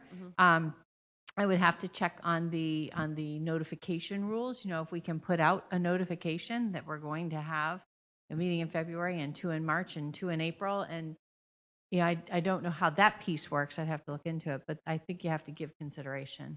Well, maybe 2 a month might be a little aggressive, maybe every 3rd week. It doesn't have to necessarily be by month, correct? My schedule's Because it's already predetermined, correct? So here's my concern. I wasn't talking about February because I assumed everybody's schedule is predetermined. But once again, if we wait till February to decide, I mean, we had a great conversation today. There is no way we're going to agree to premium changes and plan design in one 3-hour meeting. There is no way. So understanding the public notice requirements, and I'm sure we can cancel a meeting. I was going to ask. You can always cancel one, but yeah, if you want to go ahead and pick the day, our March meeting is the You just can't have one without the notification, but you could Right. cancel So it. It's scheduled for the 23rd of March. So are you saying you want to go ahead and schedule one, notice one for March 9th? And if we get to February and miraculous and everybody behaves and and we can always cancel it. So let's look at, can we look at putting a second meeting on in March? What's that February date? would be the 9th. And I'm sorry, February Dan, you date were is the like 23rd. ready to share something as well. Well, what's that February date? 23rd. Okay, I still do have something to say though, if I may. Go ahead. I lost it. No, I remember. I'm a little rusty on this committee. Remind me, in the past when we have these, it sounds like there's a difficult conversation coming up. I've been at these meetings before where they say, okay, now we need to start talking about next year, and the consultants come in and they look at projections and they look at trend lines and they look at they look at that and they look at your revenue and they look at your claims. And somewhere there's a bottom line that says, okay, we have a problem to solve, and it's kind of a number, and it's like, here's your challenge to meet this number. Is that what's coming in February? Yeah, pretty much. Okay, so that number is being prepared, so we come in February and we start looking and everything's on the table. Yeah, well, those are difficult conversations, if I might add. I don't think we have. If there's not other stuff on the agenda, we can certainly take 3 hours talking about that, or 2 to 3, or whatever the meeting is. Maybe that needs to be priority over other things, is just those agenda items. That is the only thing on the agenda for the month of February, other than reviewing our financials. Yeah, those are difficult can be short. meetings. In fact, I'm calling in sick. No, I'm just not teasing. But yeah, I think it would be good practice to set up another meeting just in case. And then we can always cancel it, because yes, you're right. You can't schedule on no notice, but you can always cancel if we figure it out. What was the potential date for that second meeting, March? The 9th. 3/9. March 9th? It's the last day before spring break. And still at the same time frame, assumedly? Yes. 1 to 4? Mm-hmm.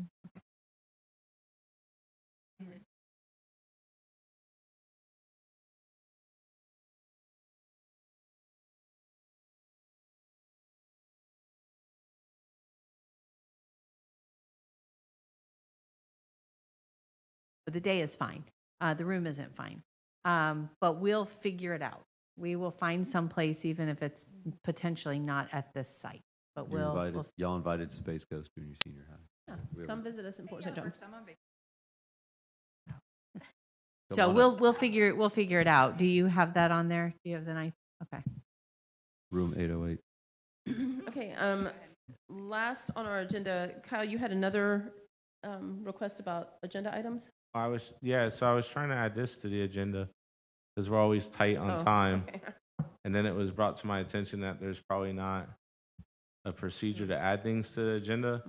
I believe as a committee, in our bylaws, it talks about Robert Rules and Order, and that would be bringing it to you, Amy. But I don't know if there's a process we want to follow, because I was trying to put the last thing on the agenda that we just talked about, Sure. so we didn't run out of time. Okay. Well, yeah, if there's, I guess you can bring it to me, and then I'll propose it to Antonia and Dr. Thetti to add it.